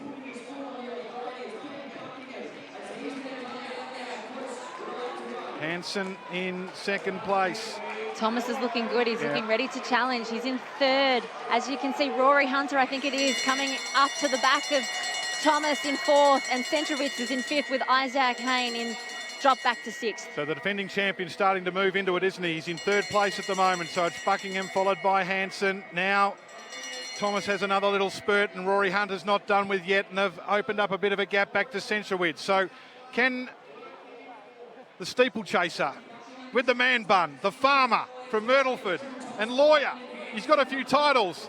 Can he hang on, or can the youngster who won it last year, the 20-year-old from Queensland, Jude Thomas, take the title here? Thomas goes up to his outside. Buckingham and Thomas, 100 to go. Hunter not out of it as well. Hansen back in 4th place. But it is Jude Thomas who dashes clear. Got a bit of a gap. Think he might have the better of Ben Buckingham, and it's going to be back-to-back titles. And that is a very good run. Thomas wins from Buckingham. Hunter gets the bronze. Hansen hangs on for 4th. And Myers was in 5th, I think, DC. The youngster, the 16-year-old. What a great run, though, by Thomas, 20 years of age. Huge, huge talent. He won the 5,000 in Adelaide from Ipswich. He was the junior male athlete of the year last year, and he was so stylish down that back straight when he went up to the shoulder of Ben Buckingham with 140 metres to go and really attacked hard. Done the double. He ran such a measured race. And he was 2nd back in 21 as well, so a second and 2 wins. 7:48.25. Myers has run 5th, 7:52.06. Which is a big PB. It's the first time he's dropped under 8 minutes, Cameron Myers. So the under 20 Australian record, 7:52.11. So you might have arranged some records there, Cam Myers. And back to the long jump, Sam Dale. Just write this time down, Tamsin, as I look with my binoculars on the board. 7:52.06. 7:52.06. So And the Australian under 20 record 7:52.11, which was Thomas's. So Myers inside that. Yep. Yep, it's And he's probably smashed the Australian under 18 record as well. Yep. On the way through. He's rewriting some record books this season, isn't he? But there's a lot to love about Jude Thomas. A lot to love just about his style, the way he goes about it, the way that he knew exactly where to be at the business end of the race, the way he moved down the back straight.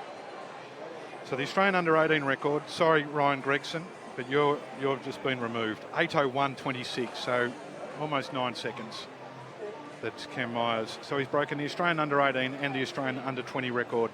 Well, one fell swoop. He's really taken Ryan Gregson's records down because he took his 1500 metre under 18 record as well from Box Hill in a race in January when he ran that 3:40. So sorry, Ryan. Don't think he'll be that upset. Hope he's not. When you see young talent, Ruth up and over at 2:12. So, what's going on here, Tamsin? There's Brooke Bushkull on the runway. So I love that race at the 3000. I love Buckingham put it out there and made them chase. So he's got a new coach as well, Ben Buckingham. He's getting coached by Craig Mottram, very famous name in Australian distance running. So he went from Nick Bowden to Bordeaux. Nick Bowden, yes. And then to Craig Mottram. Yep. Bushkull on the runway, 6:54, her best so far. She's leading this competition. So we get into the 2 800s now, women and men. In the women's 400, the relays. In case you were thinking of going anywhere, not sure why you would, but the men's 400 featuring Fred Kerley, and we're going to finish off with the women's 3000. Not sure why you would contemplate going anywhere. And Lynchy mentioned the crowd. It's a good one here. Remember the day Carl Lewis came here and packed out the stadium? They were everywhere. It's not at that level, but we're moving in the right direction. No doubt about that. And the athletes are enjoying it. They're loving having the crowd. Women's 800, Georgia Wassell is going to be setting the pace. She was a world junior medalist back in the day over 800 metres, and it's good to see her out here getting used to running at that tempo again. She's going to hit 58.5, hopefully, for the bell. So there's the two featured athletes, Georgia Griffiths and Abby Caldwell, and not too far away from them is Ellie Sanford, who was the winner in Adelaide, personal best, coached by Terry Cater, who was a 2-minute flat runner at her best. Sarah Billings, 25-year-old from Victoria. Tanaka is going to pace the 5,000 later, but starts off here in the 800 metres. What a range Tanaka has. She came 8th in the Tokyo Olympics in that 1500. She won the gold at the World Under-20 Championships in 3000 in 2018. Incredible athlete. So here is the start list for this race that, if my ageing eyes don't deceive me, the meet record is held by Tamsin Lewis. 1:59.59 back in 2008. Can we talk about the USA athlete instead? Can it go here? We can. Rebecca Mira, the cheese lady. 28-year-old. I don't think she can break your meet record. The cheese lady. But I think she was on, on Ellen DeGeneres. All right, go. She was on Ellen DeGeneres. Give us the story. Game of games. She won $5,000. She had competition, and then after the... What did she have to do? She had to spin the wheel to win the game of games. Well, so why is she called the cheese lady? Well, the cheese lady because she went to the trials at the US Championships, and she turned to the cameras and she said, I ran my heart out for cheese. And so then they started throwing cheese sponsorships at her. Okay.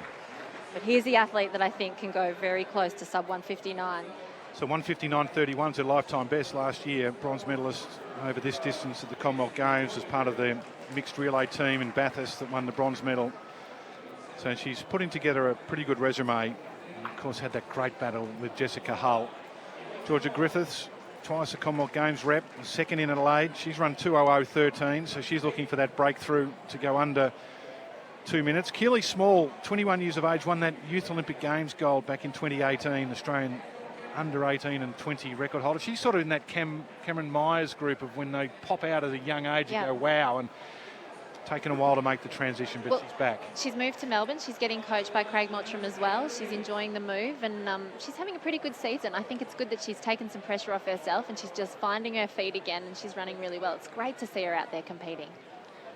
Emma Philippe in lane 8 from WA. Twin brother Josh plays Big Bash cricket. A familiar name to many. So underway in this two-lapper. So it's Wassell setting the pace, Hancock, Cameron, then Philippe sharing with Small, Griffith and Caldwell, along with Sanford in the middle, and back to Billings, Tanaka and Mira. So Tanaka's dropped back a little bit here. What's the pace, Tamsin? What's Georgia Wassell going to get them through in? Well, Georgia's wanting to hit 58.5, and hopefully she should go a little bit further, make it to that 500. Hopefully push on to 600, but she's gone out really fast. She's hit 27.28, which is good because it allows the other athletes to kind of come up to the back of her. She's got those wonderful strides, so she's actually the perfect person to sit behind to pace. But you can see Ellie Sanford is the one who's bridging that gap to Georgia, and Abby Caldwell, who just has such a great racing brain, is right there in the exact spot you need to be. They're good movers, the three that are currently in second, third and fourth. So it's Wassell will keep an eye on that time. Sanford, Caldwell, Griffiths, and then back on the inside of them is Keely Small. So the cream is to the top. Go through the bell, 58.7. And now the racing commences.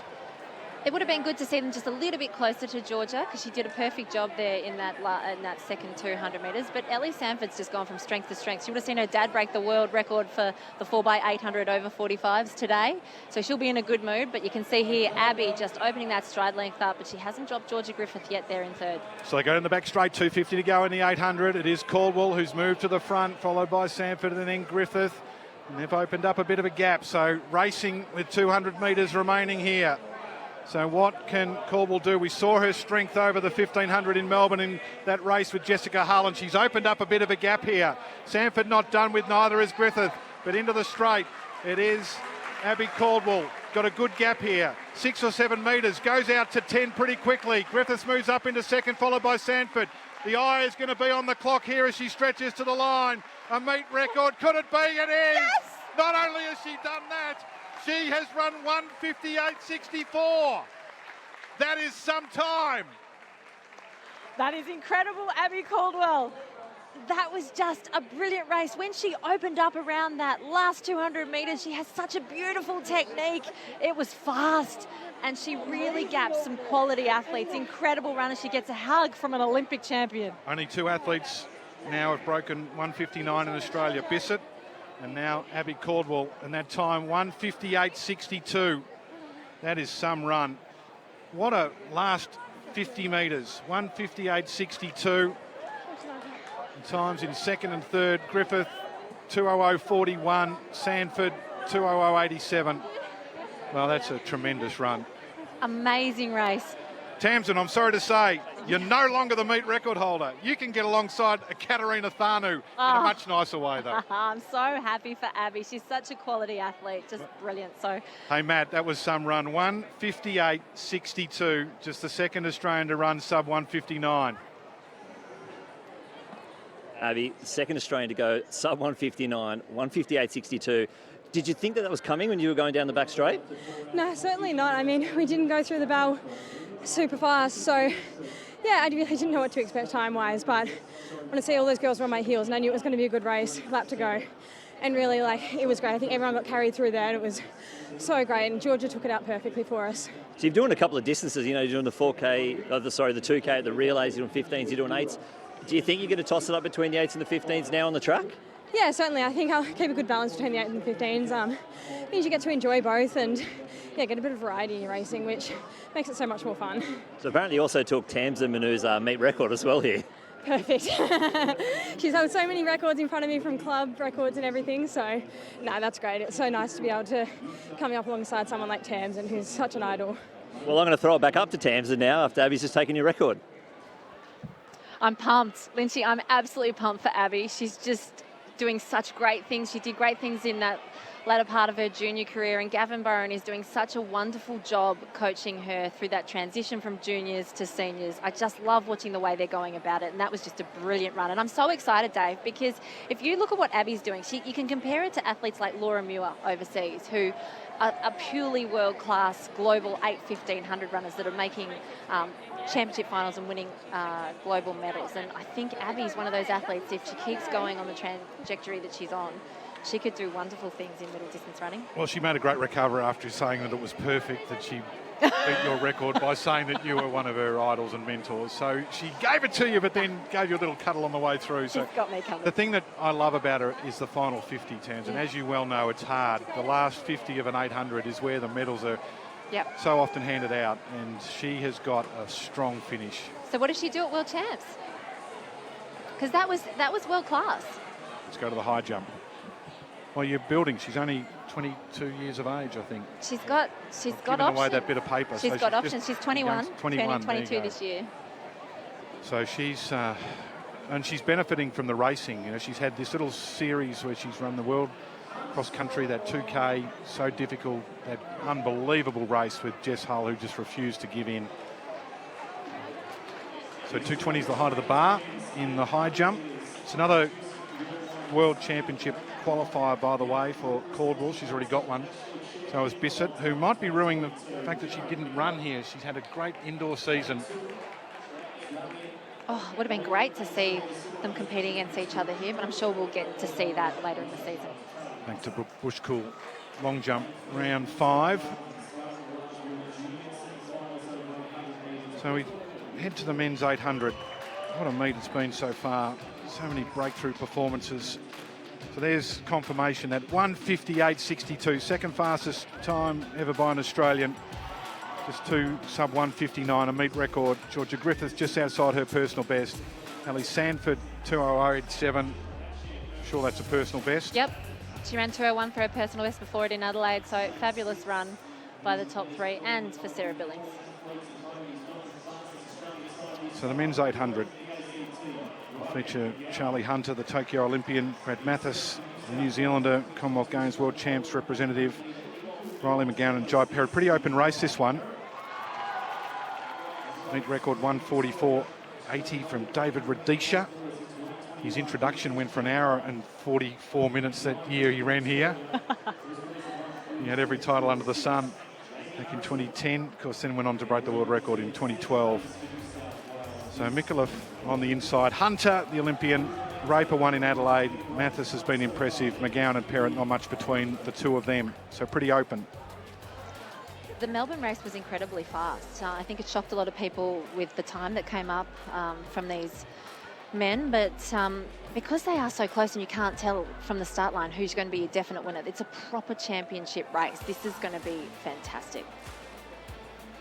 Kind of get the feeling that there's a breakthrough coming here for one of them. So they're underway. So from the outside, it's Lawson Fittler who's going to do the pace here. The man in the stripy shorts is Jamie Harrison, then Jack Lunn, then back to Jai Perrott. Riley McGowan and Brad Mathis will be one of the tallest in the field. On the inside, Nicholas gone out with some purpose from Malta, the national champion, Charlie Hunter, there as well. So as they settle into the running, a bit of a hard job for the pacemaker Lawson Fittler to find the front, but he's done it now.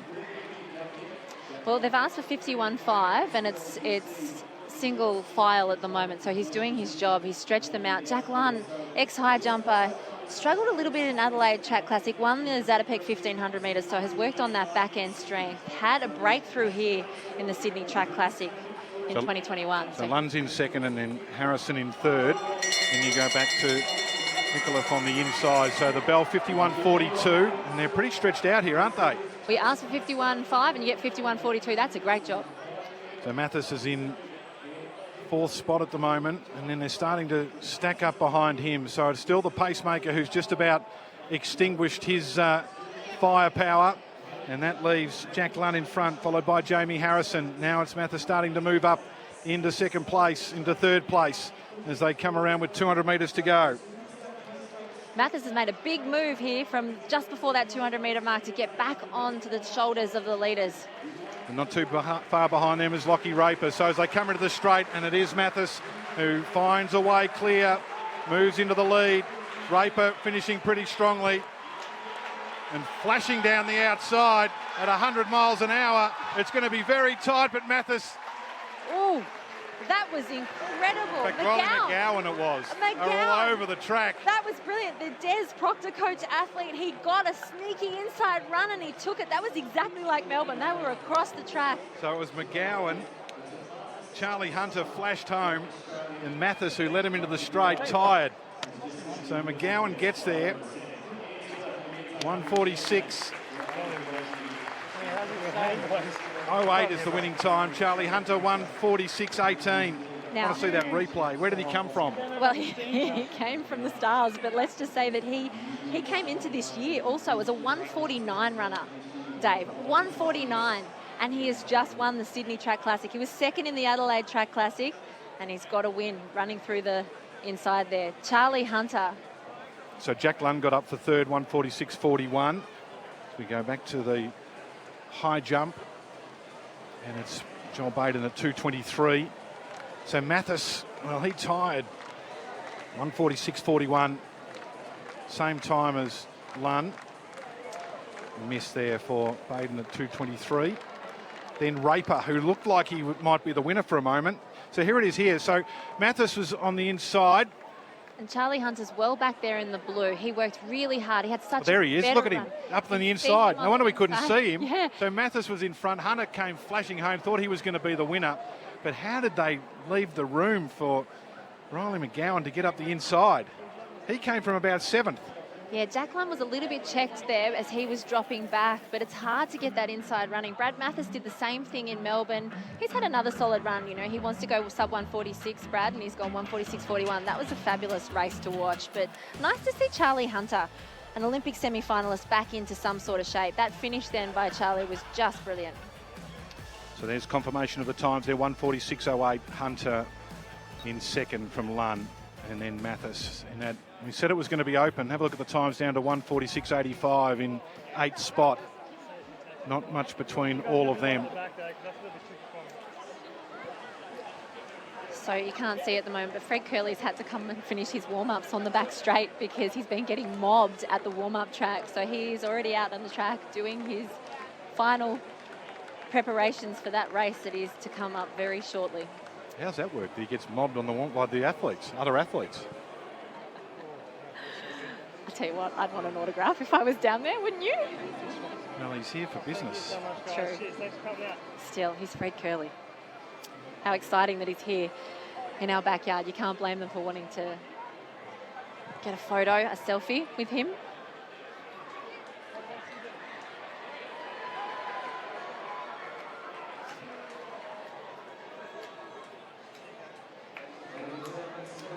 So Joel Baden, 2:23.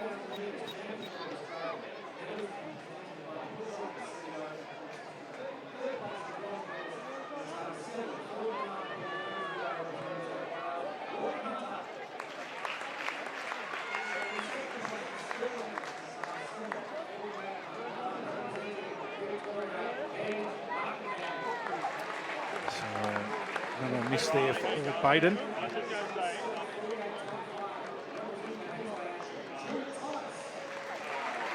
So this is actually his open. Oh no, he jumped 2:12. There's Fred Kerley down the back straight. It's alongside his coach, Elaine Francique, who was World Indoor Champion, won silver medal behind John Stephenson at the Commonwealth Games in Melbourne in 2006 from Grenada. Was his college coach, and he left his college coach to go elsewhere and then missed him and came back. So they're a good partnership. Well, he has been talking up a storm for his 400. About to get an indication of the conditions. We know that they've been pretty good. The women's 400's next on the track. But what we have seen here with some tremendous foot running in particular. Zoe Hobbs with that 10.97. Abby Caldwell breaking 1:59. Fast times in the hurdles. It's been impressive. Back to the women's long jump in the final stages of this competition. Currently, it remains Brooke Bushkull who leads with 6:56 from round 5. Samantha Dale 6:40 is in second. Liz Heading 6:33 is in third. So this would be the final jump for Samantha Dale. Baden had a clearance early in the high jump and then had a lot of passes. So he needs to get a clearance here at 2:23. Otherwise his best jump is 2 metres 12. Haven't had that much action, to be honest, in that high jump. Well, Reith cleared 2:12 and then didn't go up to 2:16. Women's 400 next on the track. Featured. This is another open race. Two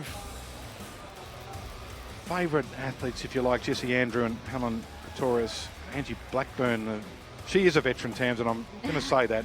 33 years of age, was a Tokyo member of the 4x4 relay reserve. Didn't get to run in Tokyo, but after all that she's done, Raise the Bar Academy mentor, Indigenous athlete, struggled as a junior, came back, had a long time off, got to be an Olympian, so it's a incredible story. Great story. A great story in resilience.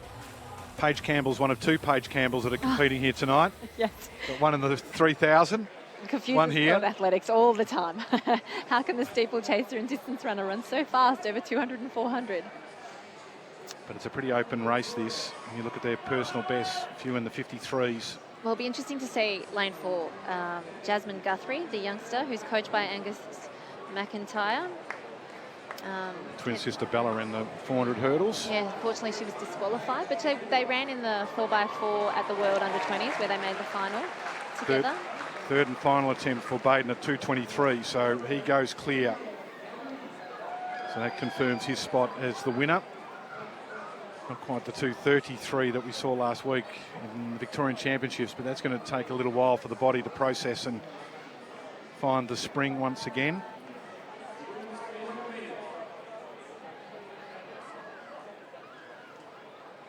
So we go back to the track. This women's 400. And Guthrie ran in her personal best at World Under-20s. I always love seeing an athlete run their personal best at a global meet. It shows that they're not afraid to come up against great competition and still give their best. So it's Andrew in 5, Pretorius in 6, Blackburn in 7. Middle lanes here. Women's 400, open affair. So away they go on the inside. Shari Herdman, the 16-year-old from New South Wales. Then it's Rowena Craker. Gemma Pollard's gone out pretty solidly. Who has gone out solidly is Guthrie. She's gone out very quickly up alongside Andrew, Pretorius, then Blackburn, Campbell and Cowie on the outside. So in the middle, Guthrie, Andrew and Pretorius are the three at the moment through 200. Yeah, Guthrie's gone out incredibly hard. She's got that unique style where she sits back a little bit, Michael Johnson style, but you can see now it's Andrew starting to really stretch away through this bend. Angie Blackburn's putting herself out there as well, out in lane 7 on the outside, but they come into the straight. Jessie Andrews moved up to 200 to 400 this season, has already run a personal best in winning the ACT Championships. Guthrie's given up the ghost. She's got very tight. Torres coming pretty strongly on the inside. Pollard, Andrews in front, really climbing the stairs, isn't she? She's got a refrigerator on her back, but she hangs on. 53.51. She got tired. That's what the 400 does. It's a shocking event, and she suffered the full force of it right there. Did you just say she had a refrigerator? She carried everything. She had the full kitchen sink. Well, Jessie Andrew moved up to the 400 metres. She's going to be regretting the decision. She will be regretting it right now, but it's a good one. She's run a fast 200 this year, personal best in the ACT Champs, a 53.37. That was close to a personal best. Not quite, but a great run. Now, 53.50 she's run. Victoria's 53.83. Pollard, she did well, up on the inside, 54.07. And then Blackburn, 54.29, who really put herself into the race. But for Gemma Pollard, 54.45 is her best, second in the New South Wales Championships. That is a strong run for her to get up into third spot with a personal best, Tamsin. Personal bests are always good. You should celebrate those ones. They don't always come around, do they? But that was just a race where it's tough for these women because they're not quite at that low 50s section. What they're trying to do is they're trying to practice their race running. Guthrie just went out way too fast, and so she's really feeling the effects. You can see her drop back. What I love about Andrew is she's just using her arms. She is fatigued. Her knee lift is dropping, and she's really falling forward, but she's still turning them over and really using those arms as drivers to get her to the line. New event. Great to see her doing it, and I think it's a good move up. She was collecting various white goods over that last 50 metres. There's Fred. He's off to the final call room for his introduction. I would say if you haven't collected white goods down the final straight of a 400 metres, you haven't worked hard enough early. It was a good race, a competitive race. Yep. Like that men's 800 that we saw, and that's a good win for Jessie Andrew.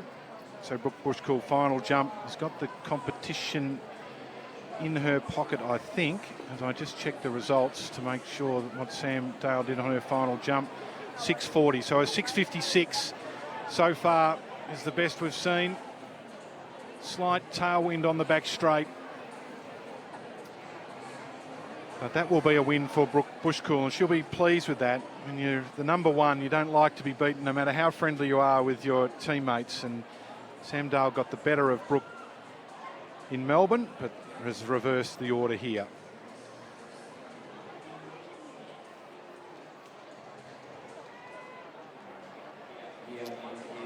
So Baden's put the bar up to 234. Well, I said that he hasn't quite recovered from last week. He's gone from 223 to 234. So that's a serious increase in the height. Be a personal best, of course. Well, talking to Nicola about doing that, she felt like in ACT champs, when she moved the bar by 5 centimetres, it took her eyes a little bit to adjust, and that's why she struggled to get over that next height. That's a huge jump up. How's he going to adjust his eyes to that one? Well, one of the things is you get the benefit of actually having attempts at that height. It's the same thing in the vertical jumps. It's the only event where you can actually put the target there and jump at it. And so, you know, to experience that, because it can be a little frightening when you put it up there. Same with the pole vault. You put the bar up and you go, how am I going to get over that? So he's already got the win. So you never know. And he's already had a pretty good week, huh? 233. Yeah. Nothing to lose. Go for another personal best. You know, when the height is a little bit lower and you've got nothing to accomplish, maybe by putting it up to your personal best, you just lift that little bit more because there's something on the line now. And as you know, Tamsin, you covered the titles. He's the Victorian champion, and I love it. I think it should almost be a compulsory event to compete in your state championships, even if it's not in your pet event, your main event, but it still carries some kudos, I think. He's lifted. You know, the bar's been raised. Like, I think sometimes when the bar's a little bit lower than what you know you can do, you get a bit lazy going through your phases. So his coach, Sandro's probably thought, let's raise it up, see if you can go through those phases and do what you did last week and get up and over. He's definitely in shape. You can see from that power he's getting off from his takeoff. So I got a couple of 4x1 relays, then the men's 400. We saw Fred Kerley a moment ago, and then we'll finish off with the women's 3,000. So got Australia green and Australian gold. And I'll tell you what, Tamsin, one thing I'm impressed with here is that the names on the start list this morning are the names on the start list this evening, and that doesn't always happen in our 4x1s when they've got to back up. So Australia green is Ebony Lane, Sam Geddes, Christy Edwards and Hannah Barsick, and then Australia gold, Ella Connolly, Bree Masters, Tori Lewis and Na Anang. Well, Ella Connolly is still going out of that first position. She had to run first, remember, at the Commonwealth Games last year because she had that broken hand, and so she couldn't hold the baton in the other hand. So she ran that first leg. So for New Zealand, it'll be Brooke Summerfield, who ran a good race in the women's B100. Portia Bing, who we saw not that long ago on the 400 hurdles. So good luck, Portia. Anna Percy, who ran the 100 hurdles. Well, that's a good effort to run a 400 hurdles and then come back. It's just reality, Tamsin. I'm sure the field and track people listening know exactly what's going on here. And Zoe Hobbs, of course, who has rewritten the record books with that 10.97. That's going to be the highlight so far. Fred's got some work to do if he wants to top Zoe Hobbs from the athlete of the... Jacinta Beecher. So from the Commonwealth Games that finished fourth, Beecher's out. Mia Goss. Well, she ran the heat. So it's Australia green, Australia gold and New Zealand. And we'll have a similar situation in the men's, although we do have Campbelltown represented as well. But they've had a relay camp this week, Tamsin. Qualifying for relay events or world championships requires performances in meets that are designated. You can't just turn up and, like some countries might do, just rock down to the track on a Tuesday afternoon and say, oh, by the way, we ran a qualifier. You've actually got to do it in a designated meet, and so this is one of them. And so it's an important opportunity for the Australian team. They've had their relay camp during the week, so the baton changes should be slick.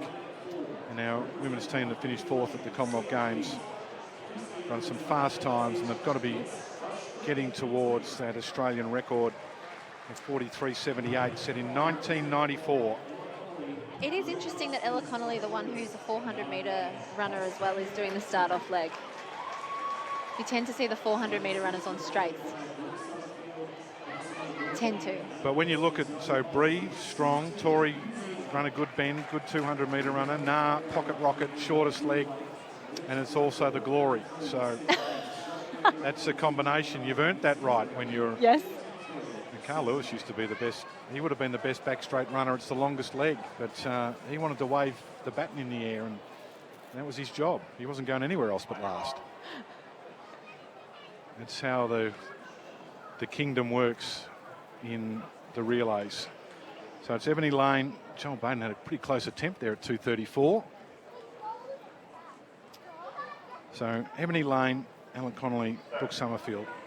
There they go. So it's the New Zealanders out in the outside lane. Summerfield. Connolly's run a good opening leg here. It's burnt off lane. So it'll be Connolly to Bree Masters. Good change. Portia Bing for New Zealand. And Sam Geddes for Australia Green. And they've gone pretty strongly down the back straight. So it is now Masters to Lewis. Problems. Did they get the baton in time? Question mark. So it's Australia gold. It'll be Tori Lewis to Nara Nang. They've got the baton safely. Slow baton change between Australia Green and New Zealand now. Zoe Hobbs, but it's going to be Nara Nang. Going to come down to the line here. The time's pretty swift. 53.25. 43.25. 43.25, which would be a meet record. It was a great run.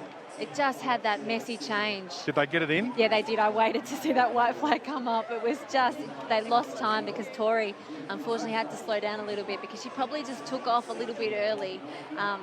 However, Tori's flying, remember? So she's lifted today and she's running a lot faster. So perhaps she did go off her mark, but she's just really lifted tonight and running a lot better. Yeah, so it's a good point that you've got to make. And it's hard to make that adjustment if you haven't practiced for it. So you've no. got to have the confidence that the athlete can chase you down. It's a good time. Meet record, another meet record. Here's the final change. So Tori Lewis, she was flying then. In fact, Nara struggled to get off. Yep. She wasn't at top speed when she got the baton. So Tori's just lifted tonight. She's running fabulous. That's why she's been rewarded with that personal best. But this quartet of women have just run a fantastic race, even with that little hiccup on that second change. But Ella Connolly, you're right, was brilliant out of the blocks. That's why she started. She was fantastic, and she got them way to an absolute flyer. Had a great changeover with Bree Masters. Was able to really use that changeover box and do that push pass, so there was no slowing down of that baton through there. It was just when we got to that second change, you could see that Tori really took off with such great acceleration that Bree was struggling to get to her. She didn't panic, Bree. She's got such a level head, Bree Masters. You want her in every relay team because she is able to stay calm, and she got that baton around, and it was at least, you know what, if you're going to have that happen, make sure the baton gets round and you live to tell the tale so you get through to the next round. So that was a good effort. So another meet record. And then to the women's 800, women's 400 hurdles, women's 100, men's 110 metre hurdles. Final attempt for Joel Baden about to take place on the... In he comes. Not bad. So he gets the win. Doesn't improve the personal best, but he's had a good couple of weeks.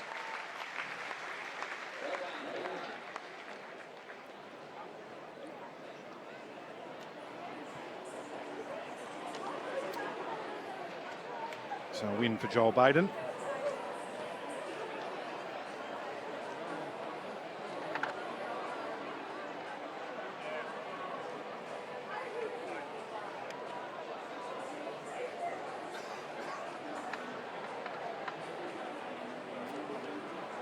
So men's relay runners are putting the blocks in.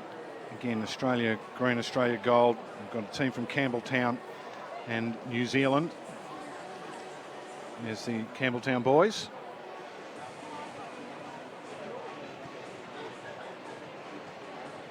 Joseph Aoudi, Jackson Rowe, Sebastian Sultana and Sadil Kumar will represent Campbelltown. They've got the Australia C team, but that's who they are. Australia B, Australia Green, Josh Azzopardi, Connor Bond, Jai Gordon and Jake Penny. So Penny coming off the back of his great run in the 100. There's Jake Doran, the Australian champion. He'll lead off the Australian A team. hand off to Jacob Despard, Caleb Law and Rowan Browning, and then Joshua Hawkins, Liam Webb, Hamish Gill and Drew Rodriguez Chico, who won the B race in a personal best. No Eddie Osei-Nketia for New Zealand. Caleb Law coming into that team to pass the baton to Rowan Browning will be an interesting leg to watch, that 3rd to 4th. Caleb couldn't run at the Commonwealth Games because it clashed with those World Under-20 Championships in Cali, and he chose to do his age group championships where, good on him, because he got that bronze medal in the 200 metres, an incredible run, but he slips into this senior team. Of course, the Australian team had that slight issue with Rowan in the final leg where he got the staggers and... We're not talking about it. We've decided not to talk about it. We're going to focus on the fact that he's back out here and he's going to get the baton around and get This is the first relay he's run since then, though, Tamsin. And it's good because he's doing it here just to erase that memory. It's the only thing you can do when you have a mishap, when something doesn't go to plan. Get back out there, make it right. So as a party will lead off for Australian B team is Aoadi. So the meet record here is swift, 38.62 from Jamaica. Not bad. 2009. It's all right. It was Blake, it was Freighter, it was Freighter. Asafa Powell, and who else? Who was the other one? I reckon, was it Dwight?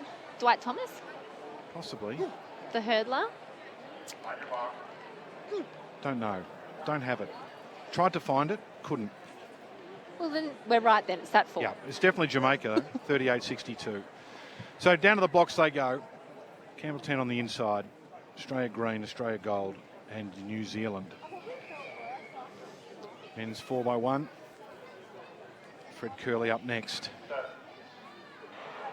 So away, and it's Joshua Hawkins from New Zealand who leads the way. Doran's gone out very quickly, very fast indeed, as a party, and then Aoadi. Let's have a look at the change. Pretty good. So Doran hands off to Despard. As a party hands off to Bond. They go down the back straight.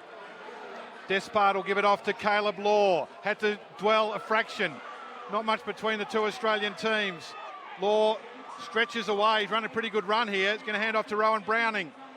Browning starts, gets off, stays on his feet. That's a good result. Jake Penny's the second Australian. Browning charging away.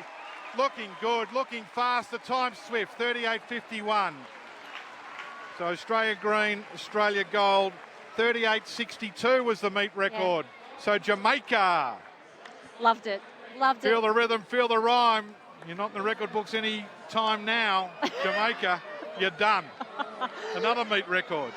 That was great. Rowan Browning, he started to open up in the back end of that. He was getting great knee lift and drive. You know, they could have gone a lot faster. They had safe change at first, safe change at second. There was a lot of dwelling. They got a little bit too close. You want to make sure that baton doesn't slow down in the changeover zone and they stretch and reach it out to just gain all those little bit of time that you can on the changeover. So safe changes and they still ran really quickly. I think they'll be happy to get that one underway. Great job.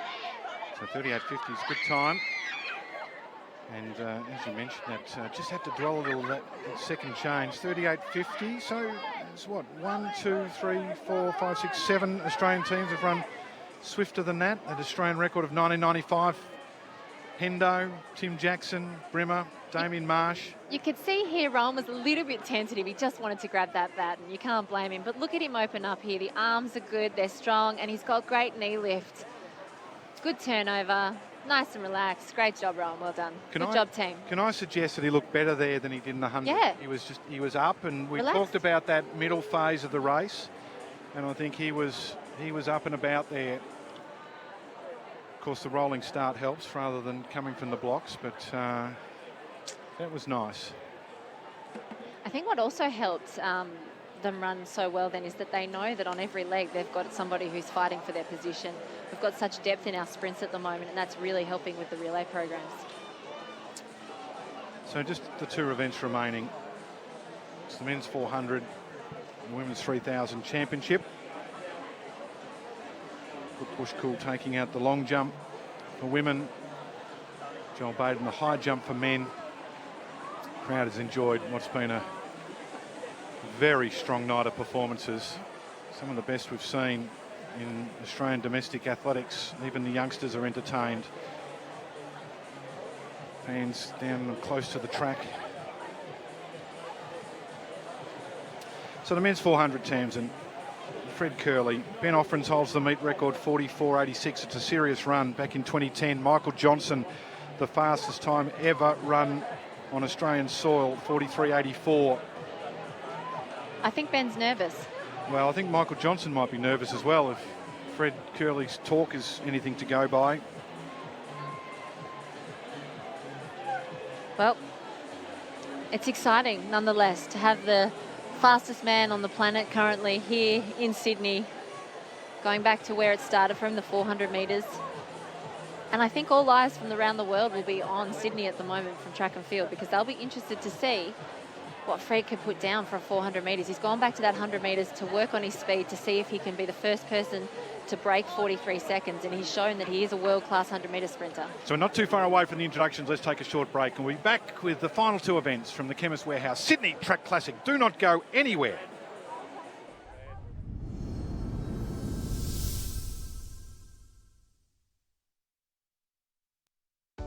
We know it's important to stay hydrated and that 8 glasses of water per day is recommended.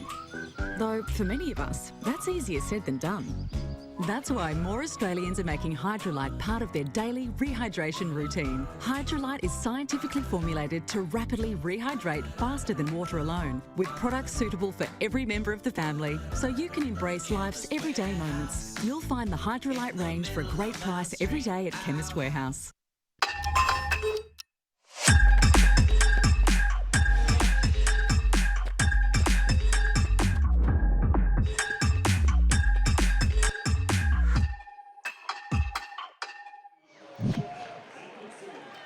Introductions for the men's 400. Atkinson just came out, the 19-year-old who was 5th in the 400 metres at the World Under-20 Championships from Thailand. Fred New South Wales champion. With Van Radican, 21-year-old from New South Wales. He's going to start on the outside of Fred Kerley. I reckon he's going to last about 3 steps before the big man zooms past. He's going to have an experience of a lifetime. Alex Beck, the Queenslander, 31 years of age, World Championship semi-final, ran that personal best of 45.54 in Tokyo at the Olympic Games. And he's been on the podium of every Australian Championship since 2012 in the 400 metres. What an incredible longevity for Talk Alex. about young talent. We saw Tori Lewis a couple of times, but the 19-year-old from South Australia, Hayden Murphy, Australian under-20 record holder. This is a big step up, gives himself a huge chance to run a big race. And now we leave ourselves with the man who's broken 10 seconds, 20 seconds and 44 seconds, one of only 3 athletes to do it in world athletics. Twice he's broken the 44-second barrier. Bronze medalist at the World Championships in 2019, and then turned his attention audaciously to the 100. Everyone said you couldn't do it. What are you doing? He knew what he was doing. He was the world champion.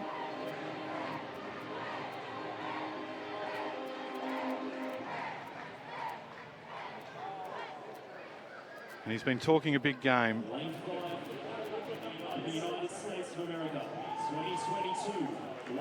43.64, his lifetime best. 8th fastest of all time.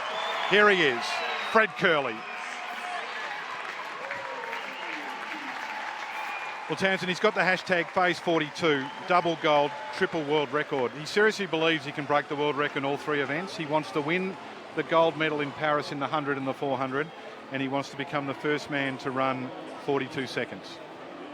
And he puts his feet where his mouth is. He really has. You know, when he dropped down to that 100 metres from the 400, saying that he was going to work on his speed so that he could go back up to the 400 metres, what did he do? He won the World Championship gold medal over the 100 metres. He says he has unfinished business there because he wanted to win the 200 as well, but his body failed him for the 200 metres. So he wants to do that double at the World Championships, but he is here to see where he is at with that 400 gold that he has. I think this has been the main reason for his trip to Australia. We know he came to the Murray meet and ran the 200, but he's been here for a week or so before that. He was training at Wattle Park. As we look at the start list here, the actions Beck, Murphy and Kerley. He was training at Wattle Park the other day in Melbourne, Tams, and he was doing hills, and he was there with Nick Bordeaux, and there was a person walking their dog along the track, and Nick said, look, you just might want to move out of the way. This guy's going to run up here pretty quickly. And the person said, how fast? And they said, well, he's the fastest man in the world, so he's going to run pretty fast. Matt Lynch, you know about this 400-metre event better than anyone. And Fred Kerley, he said that he could keep going after that 20:30 in Melbourne. I'm not sure that's correct. That'd equal 40.6. Don't know if he can do that, but I think he can run pretty fast. What do you think? Oh, mate, I just saw him do a breakout, and it was mind-blowing. This is spine-tingling stuff being down here. I'm actually getting a little bit nervous. I don't know how these guys are feeling, but this is going to be next-level stuff to watch this man do one full lap here of Sydney Olympic Park, and he's ready to blow our minds. So what's he have to do, Tamsin, if he wants to run a really fast time here? And, you know, that's in the 43s. Yeah. It's the hard thing about the 400. You've got to go out hard.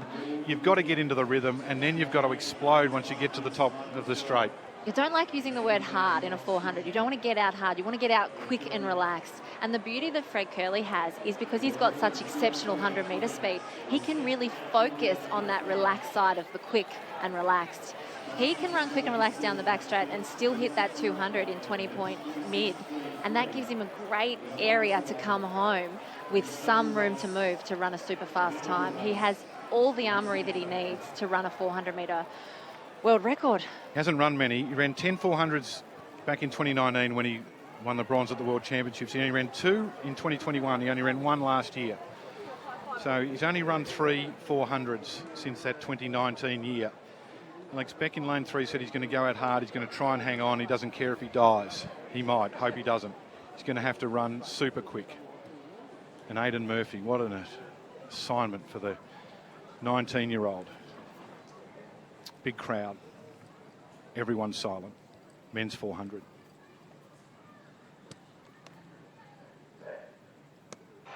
Away they go, and Kerley, well, he sort of lopes out, but those strides are fast. Murphy's right behind him, and then Beck. So we keep our eyes on Fred Kerley as he goes down the back straight. Hasn't really gone out super fast. Starts to reel in Rattigan and Fragilakis as they go down the back straight. Murphy's run pretty well, and Alex Beck's done exactly what he said he would do, go out hard. Well, he looks like he's gone through in sub 21 seconds, but the best thing about that is he looks like he's done it sub max. He's got a lot left in the tank to bring home. So what's he got? Fred Kerley, the fastest man in the world, the 100-metre world champion, looking for something special here as he comes into the straight. Ben Offren's meet record's going to be in danger here. Big gap back to second and third, Fragilakis, but Fred Kerley stretching for the line. Look at the time, 44.67. He got very tired, didn't he? No surprise about that. But that was a good run. Well, to run a fast 400 metres, you have to have just that little bit more than pure speed. You have to have done those pure, intense lactic acid sessions, and it looked like he just hadn't done quite enough of them in that last 80 metres. He got really wooden, but he also didn't attack it like I thought he was going to. He got out from the start, and he let them get away a little bit. He was really relaxed. I think he had his foot off the pedal just a little bit too much in that first 100, so he had to work a little bit harder than he would have liked to down the back straight. It just looked like he didn't quite get into that Olympic final, World Championship final intensity. Well, Luke Van Rattigan will have a story to tell. He finished second. Joshua Robinson and then Harrison Hunt. So this was where I thought the first 200 wasn't fast enough. I thought at this point he was really going, well, he did charge away, but he just started to get a bit tired. Van Rattigan did a great job. Atkinson and then Hunt on the inside, but look how tired he was there. So he's really relying on his arms to get him home in that last 40 metres. He got so wooden, his knee lift was very low. And see down here, you can tell he's sub-max. He's not putting any effort in. He hasn't got that arm drive at all. He's so wonderfully quick that he can be switched off and run past athletes. See the lean that he's put in? He hasn't quite got his leans right on the bends at the moment, so he looks a little bit wobbly when he's going around the bends. It's so early season, but you know what? It's still an incredible run, 44 seconds. So Luke Van Rattigan, great run from the youngster. Atkinson, and then from Thailand, Harrison Hunt, who's a Bay Sheffield winner, the South Australian champion, flew home. And Murphy and Beck, well, they've learnt something because they came up against the best in the world. They tried to keep up, and he gave them wind burn. So they've learned something there. Matt, you're on your knees and on your haunches because you've got to, because Fred spent his bickies there. No, I am. I'm down here very low with Fred Kerley, mate. Oh, we're going back up. There we go. Fred Kerley, mate. You set yourself up for a big race. You obviously put it on the line and you wanted that fast time. Well, it was a good race. Can't complain. On to a good year ahead. So where does the Fred Kerley World Domination Tour go next? Doha. Doha Diamond League. What distance are you going to test yourself over there? The deuce. Oh, the 200 metres. Are you going to run through the line this time? Yes. All right. Can you give a big crowd? Look at this crowd here, all to see Fred Kerley. Let's give him a big round of applause. And mate, you're welcome back anytime. How have you liked Australia so far? It was good. Are you going to come back? Yes. Oh, there we go. You heard it. Fred Kerley's coming back. He's tired. That is really hard as a sprinter, a short sprinter now, to talk straight after a 400 metres. And so he had the meet record to his collection as well. So that excellent meet record of 44.86 by Ben Offrens departs. 44.65. Alex Beck, he tied to 47 flat. Nathan Murphy, 9th, and 47.31. But you know what, Townsend? Remember Catherine Freeman ran a World Championships once? Ran out so fast that she tied, and you learn something. That was 95, right? You learn something. And Alex Beck, even though he's 31, Aidan Murphy, 19, they learned something tonight. They went out faster than they were capable of, and they paid the price in the most severe way. But why not do it and learn? See, they're the runs that the coach says, they're the training runs that open the door so you make the next step up to be a better athlete. So I think that's the only way to do it. When you've got someone like Fred Kerley, you've got to try and attack, you've got to try and win a race, and there was nothing else on the line other than your pride at Sydney Track Classic. So good job by them, and good job by Fred Kerley for coming out here and giving that a crack. 44.5 seconds, and we're still sitting here. Everyone's a little bit flat thinking that he could have run faster, but that's an incredible time. Well, Luke Van Rattingen, he's going to talk about that for a while. Today came second to Fred Kerley. Joshua Atkinson competes for Thailand. He was in 3rd place. Harrison Hunt was in 4th.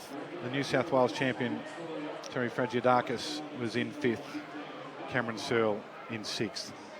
And Fred's got tired quads. He's hurting. He's definitely hurting. But that's great because his coach would have made him run the 400 early because he knows that his goal is the 100 and 200. And to be able to get through 200 metres at world-class level and through championship rounds, running that 400 and opening those doors of pain and lactic acid helps. I can't get up. Can you just go and give my bib to somebody, please? I'm unable to move. No, here he goes. And there's a mosh pit of young fans down there just waiting to get that bib. Huge crowd for Fred Kerley, who I have to say is, like many that have come to Australia, Townsend, they've done their job. They've entertained, they've been available, they've trained with the locals. Tori Lewis and Caleb Law trained with Fred for a week in Melbourne. Yep. He terrified dog walkers at Wattle Park, and there's the reaction. It's not Justin Bieber, it's Fred Kerley. Do you know what I love the most about Fred Kerley? When you look at his bio and you interview him, he's gardening. One of his favourite pastimes is gardening. I've never heard of a grows sprinter. Watermelons. Grows watermelons, sells them on the side of the road, you were telling me. Yep. What an incredible story. Crazy. He's brilliant. Great character for the sport of track and field, and he's been racing in Australia. What a get. Okay, final event on the night. It's the Women's 3,000 metre Championship of Australia. Jessica Hull will be the favourite here. Rose Davies is the defending champion. Pretty strong field. Jen Gregson on a fast time as she continues her comeback. A lot of the competitors from the World Cross Country, World Championship steeplechaser and Urbacher. Paige Campbell, number 2, is in this field as well. So it's a strong lineup. Got 17 starters. Tanaka of Japan is going to set the pace after running the 800 earlier. Busy night for her. It's incredible to see an athlete of the quality of Tanaka, Olympic finalist, where she finished 8th in a home Olympics in that 1,500 metres, running the 800 here in Australia for training, and then coming back and understanding that getting another run in her legs by pacing our athletes at their nationals helps her also, but certainly will help these ladies. Got 7, maybe 8 meet records so far. So underway, 7.5 laps, 3,000 metre Championship of Australia, and Hull is on the outside and she's going to follow Tanaka. I would imagine the pace has been set up absolutely in consultation with Jessica Hull, and she's going to make sure from that outside starting position that she gets herself into a good position, and Tanaka's doing the perfect pacemaking job in making sure that she runs very wide as they come down. So it will be Tanaka, followed by Hull, and then the defending champion, Rose Davies. They're the top three as they go out of the straight. Well, Tanaka and Jess Hull were both in that final at the Olympics together, so they know each other, they've raced each other before, and so Jess will have spoken to Tanaka about what she requires. She wants to break the Australian record. She wants to break the meet record. She wants to have a real dip here. She knows that she's in great shape. She ran fantastic leg in that World Cross Country Mixed Relay earlier this year, and then she came back and ran that 1,500 metres with such impressive finishing speed when Abby Caldwell, who we now know is in incredible shape with that 1:58 that she ran this evening, she held her off and won that 1,500 metres. So it's going to be interesting to see the time that Jess can put out here. So they've got a big margin, haven't they? So Tanaka and Hull, and back to Davies. There's a big group behind them. Jen Gregson's in the yellow top. She's about 5 or 6 back. But there's the 2 leaders, and that gap's pretty significant, isn't it? As they come down, there's 6 laps to go. It's fast. So Jess is making sure she's right on the heels of Tanaka. Rose Davies is leading that second pack. Caitlin Adams has gone with her. Georgia Hansen. I think there's just going to be a race in 2. These women behind know that the pace that Jess Hull has set is just a little bit too quick for them, so they know it's a national championships and they're going to focus on their own race and see if they can get fast times as well, and just hope. You know, you never know when an athlete targets a time like this, you just never know if it's going to be too fast and they do blow up. So the athletes behind will work together and just wait and see how it plays out in front of them. So Hansen and Adams were a couple of the World Cross Country Championship representatives. They're in the front of that second pack. So the meet record here is 3:43.14 from Liz McColgan back in 1990. Of course, her daughter Eilish was one of the highlights of the Commonwealth Games in Birmingham, Thames, and you were in the stadium. We were back in Sydney just raptured by what we were seeing when she won the 10,000 metres there and hung mum Liz. That was in the pre-Victoria Commonwealth Game, Auckland Commonwealth Games warm-up meet that she set that meet record, and of course Jess holds the national record as well. And the gap is the best part of 45 to 50 metres. Amy Bunnage moving up into 3rd place, followed by Caitlin Adams. Rose Davies just shuffled back a fraction. So Amy Bunnage had a disappointing World Cross Country, succumbed to the conditions. It was so brutally hot, and she went in with such high hopes, and she went out a little too hard probably, and was a DNF in that race that had so many on their knees at the end. That's okay, because she's only 17 years of age. She ran the World Cross Country Trials for Australia and won it by over 80 seconds, so she had great high hopes on her shoulders, and they announced her before the race with the top 5 athletes, and you know, she was probably had a little bit of nerves as well, and did attack it to try and get a medal, and just went out a little bit too hard and overcooked herself. But if that's the worst thing that an athlete does in their career, tries to run a little bit too hard for their ability at that point, it's not something that you should be disappointed in. She's a brave athlete, Amy Bunnage. She's got great talent. She missed the World Juniors through injury, but it's great to see her back out here competing really well, and she's pushing the pace to try and see if they can bridge that gap to get back on to Jess Hull's shoulders. Great job of pacemaking here. Tanaka, a Japanese Olympic finalist. She's got Jessica Hull right on her tail, doing a good job. Pace is strong. And it's back to Bunnage, Davies and Hansen. Opened up a little bit of a gap. Really stretched out as they're trying to run their own race in 2nd, 3rd and 4th, with Tanaka about to pull the parachute. I think that she doesn't want to pull the parachute, but I feel like Jess Hull can sense that Tanaka's starting to get a little bit tired, and she wants to keep moving at this pace. Jess Hull's spent a lot of time in Australia lately. She's based in Oregon with Pete Julian's group and spends a lot of time with Sonia O'Sullivan helping her out. She wants to try and do a little bit more time back in Australia. She misses Australia. She got married at the end of last year to her now husband Daniel, and she's showing that actually doing a little bit of time back in Australia works wonders for her. So she's going to have about 1,400 metres on her own here, Jessica Hull. She's going to come down and have 3 laps to go. It'll be 1,200 metres when they hit the bell. Bunnage, Davies, Hansen coming into the straight. So the gap is probably 60 metres with 3 laps remaining. And Bunnage is in 2nd spot. Then Davies, the defending champion. Then Hansen just behind them. And Radford in that fifth. Yeah, Stella Radford, the Victorians, having a good race. Having a great race. Amy Bunnage won the under 20 3,000 metres. She loves this distance. You'd almost guess that it was her favourite distance at the moment. Rose Davies has such talent over the 5,000 and the longer distance, the 10,000. And Georgia Hansen's an interesting athlete. As a junior, she was a great 800-metre runner. She represented Australia at World Junior level. And you just sense with that beautiful style of hers that she can do something great over this sort of 5,000 distance. And has been an Australian cross-country champion as well. So, of course, Davies won 2 Zatopeks. So she's got a good breadth of distances as well. But at the moment, there's one-way traffic. Jessica Hull doesn't get to race in front of a home crowd that often. So they're appreciative of what they're seeing here. It's been a good trip back to Australia. Because as we mentioned, based in Oregon, Portland, this is Matt Centrovitz, and she's going to come down with 2 laps to go.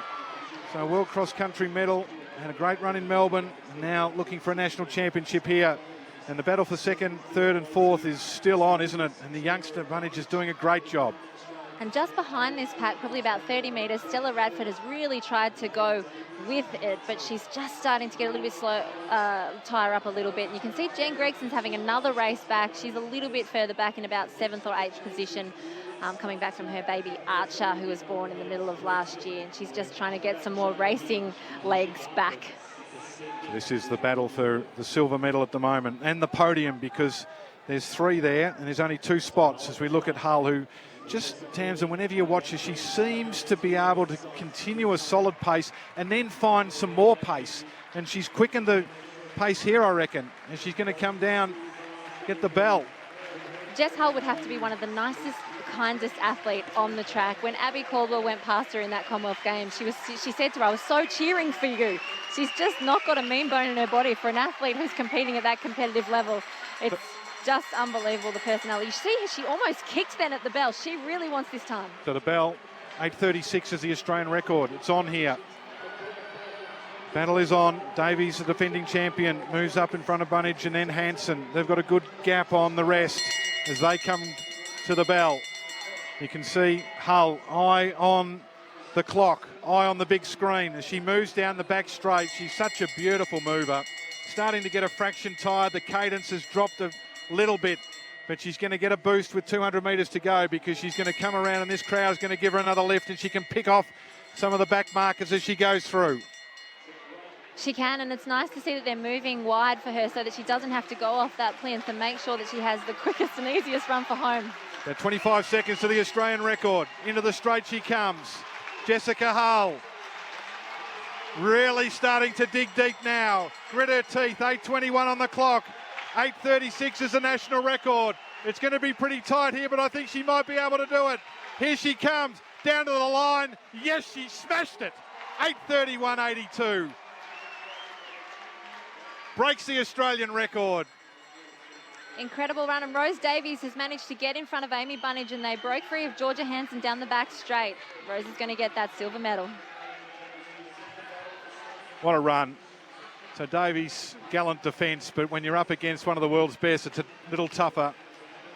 The youngster gets on the podium, Bunnage, then Hansen. Fast finish there from Morty Skyring as the rest of the athletes come down across the line, and there's carnage as the athletes have absolutely spent themselves. But what about that run? The splits, Tamsin, 251, 250, 250. Wow. Okay, anyone who knows distance running, if you're running sub 3-minute K pace and she's just latched a 250, what about the consistency? 250, 250.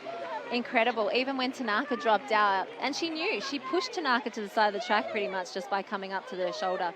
She knew that she needed to hold that pace and not let it drop through that really tough phase, and she was able to do it. She's so mentally strong, Jess Hull. What a great athlete. So 8:31. 8:31.81. That's a serious revision. Smashes the meet record set back in 1990.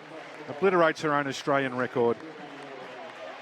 And when you contemplate one of the performances of the meet, that's up near the top. And Amy Bunnage has gone under 9 minutes for the first time, which is a great race for the 17-year-old.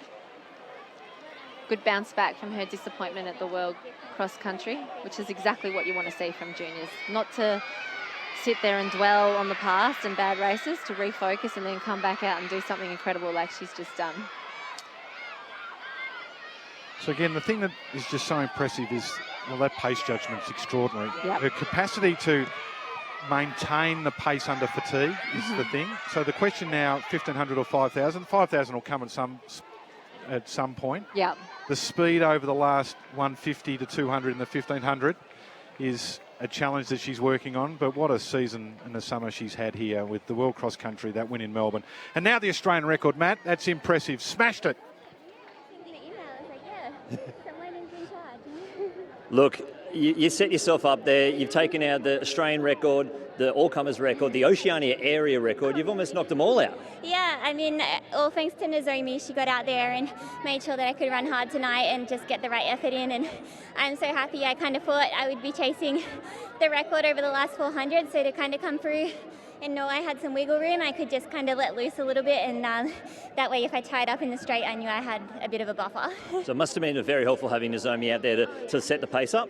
Oh, big time. And this crowd, like, I had these words in my head that I was going to go to stay relaxed out there, but I couldn't even think of them because all I could hear was the crowd going crazy. So it was a great noise tunnel and a great night to run fast in Sydney. We've spent a bit of time in Australia this year. You know, you went to Bathurst. How did the body pull up after Bathurst? Really well. I feel like Bathurst is kind of like the confidence booster for me, in that you've done all the training and early season races, you don't really know where you're at, and then to go and put a good one together out there, I was like, okay, I think I'm pretty fit, and just waited for the right opportunity to test it, and tonight shook up like that. So where to next for you? Coming back, you staying around for Nationals? Yeah, Nationals, so up in Brisbane in 3 weeks today, I think, yep. What distance? 15 and 5 at the moment is the plan, so I'll listen to my coaches on that one, but definitely the 15, and I'd love to come back the next day in the 5K as well. Excellent. Let's have a big round of applause for Jess Hull. Well done, Matt. Great to have you trackside tonight. Done a great job down there, all amongst the action. You can go and stand in that queue and sign autographs in the next hour or so. Give a little exit route for Tamsin, who'll want to duck out the back. Women's 3,000, Jessica Hull, 8:31.81, Australian record. The defending champion, Rose Davies, won't mind, I don't think, because it was impressive. Amy Bunnage. Is that a PB you said for Bunnage, 8:51.90? Yeah, her PB before that was 9 flat, so she's absolutely obliterated it. Great run. And she was brave. She took a lot of that lead through the middle phases. And Tanaka, I'm sure she doesn't want to become a pacemaker just yet, but she did a great job of it, so she did her job to perfection. So we've had 8 meet records. We've had 1 Oceania record, that New Zealand record of 10.97 from Zoe Hobbs, 1 Australian record. We've had 2 World Championship qualifiers. So we just check through some of the other results. It's been a busy night, but Capers Williamson, 79.37, took out the men's javelin. As we mentioned, Cameron McIntyre. I hope he's okay because he was out there for the warm-up. We saw him but wasn't able to start.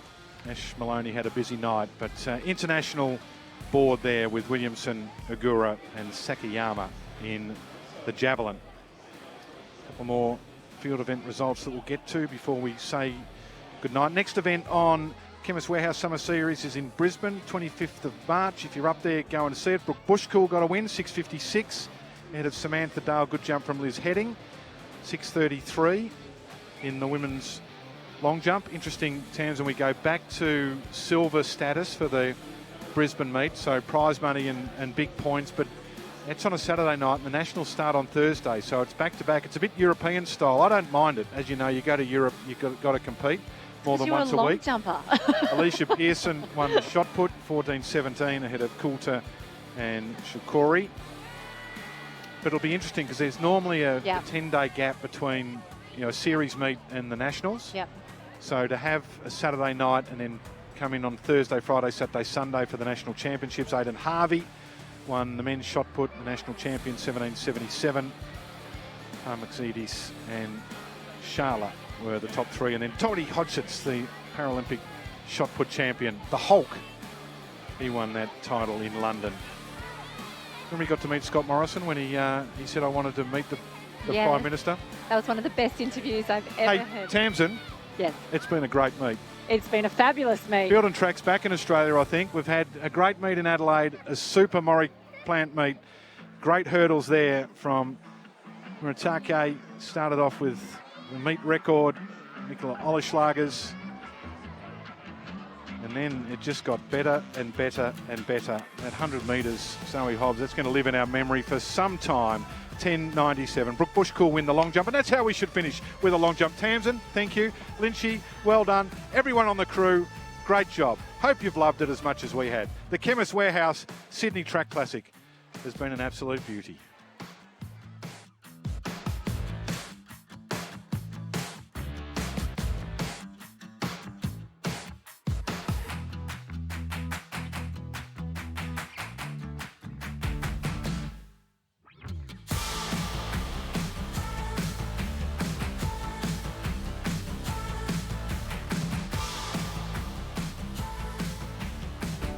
We know it's important to stay hydrated and that 8 glasses of water per day is recommended. Though for many of us, that's easier said than done.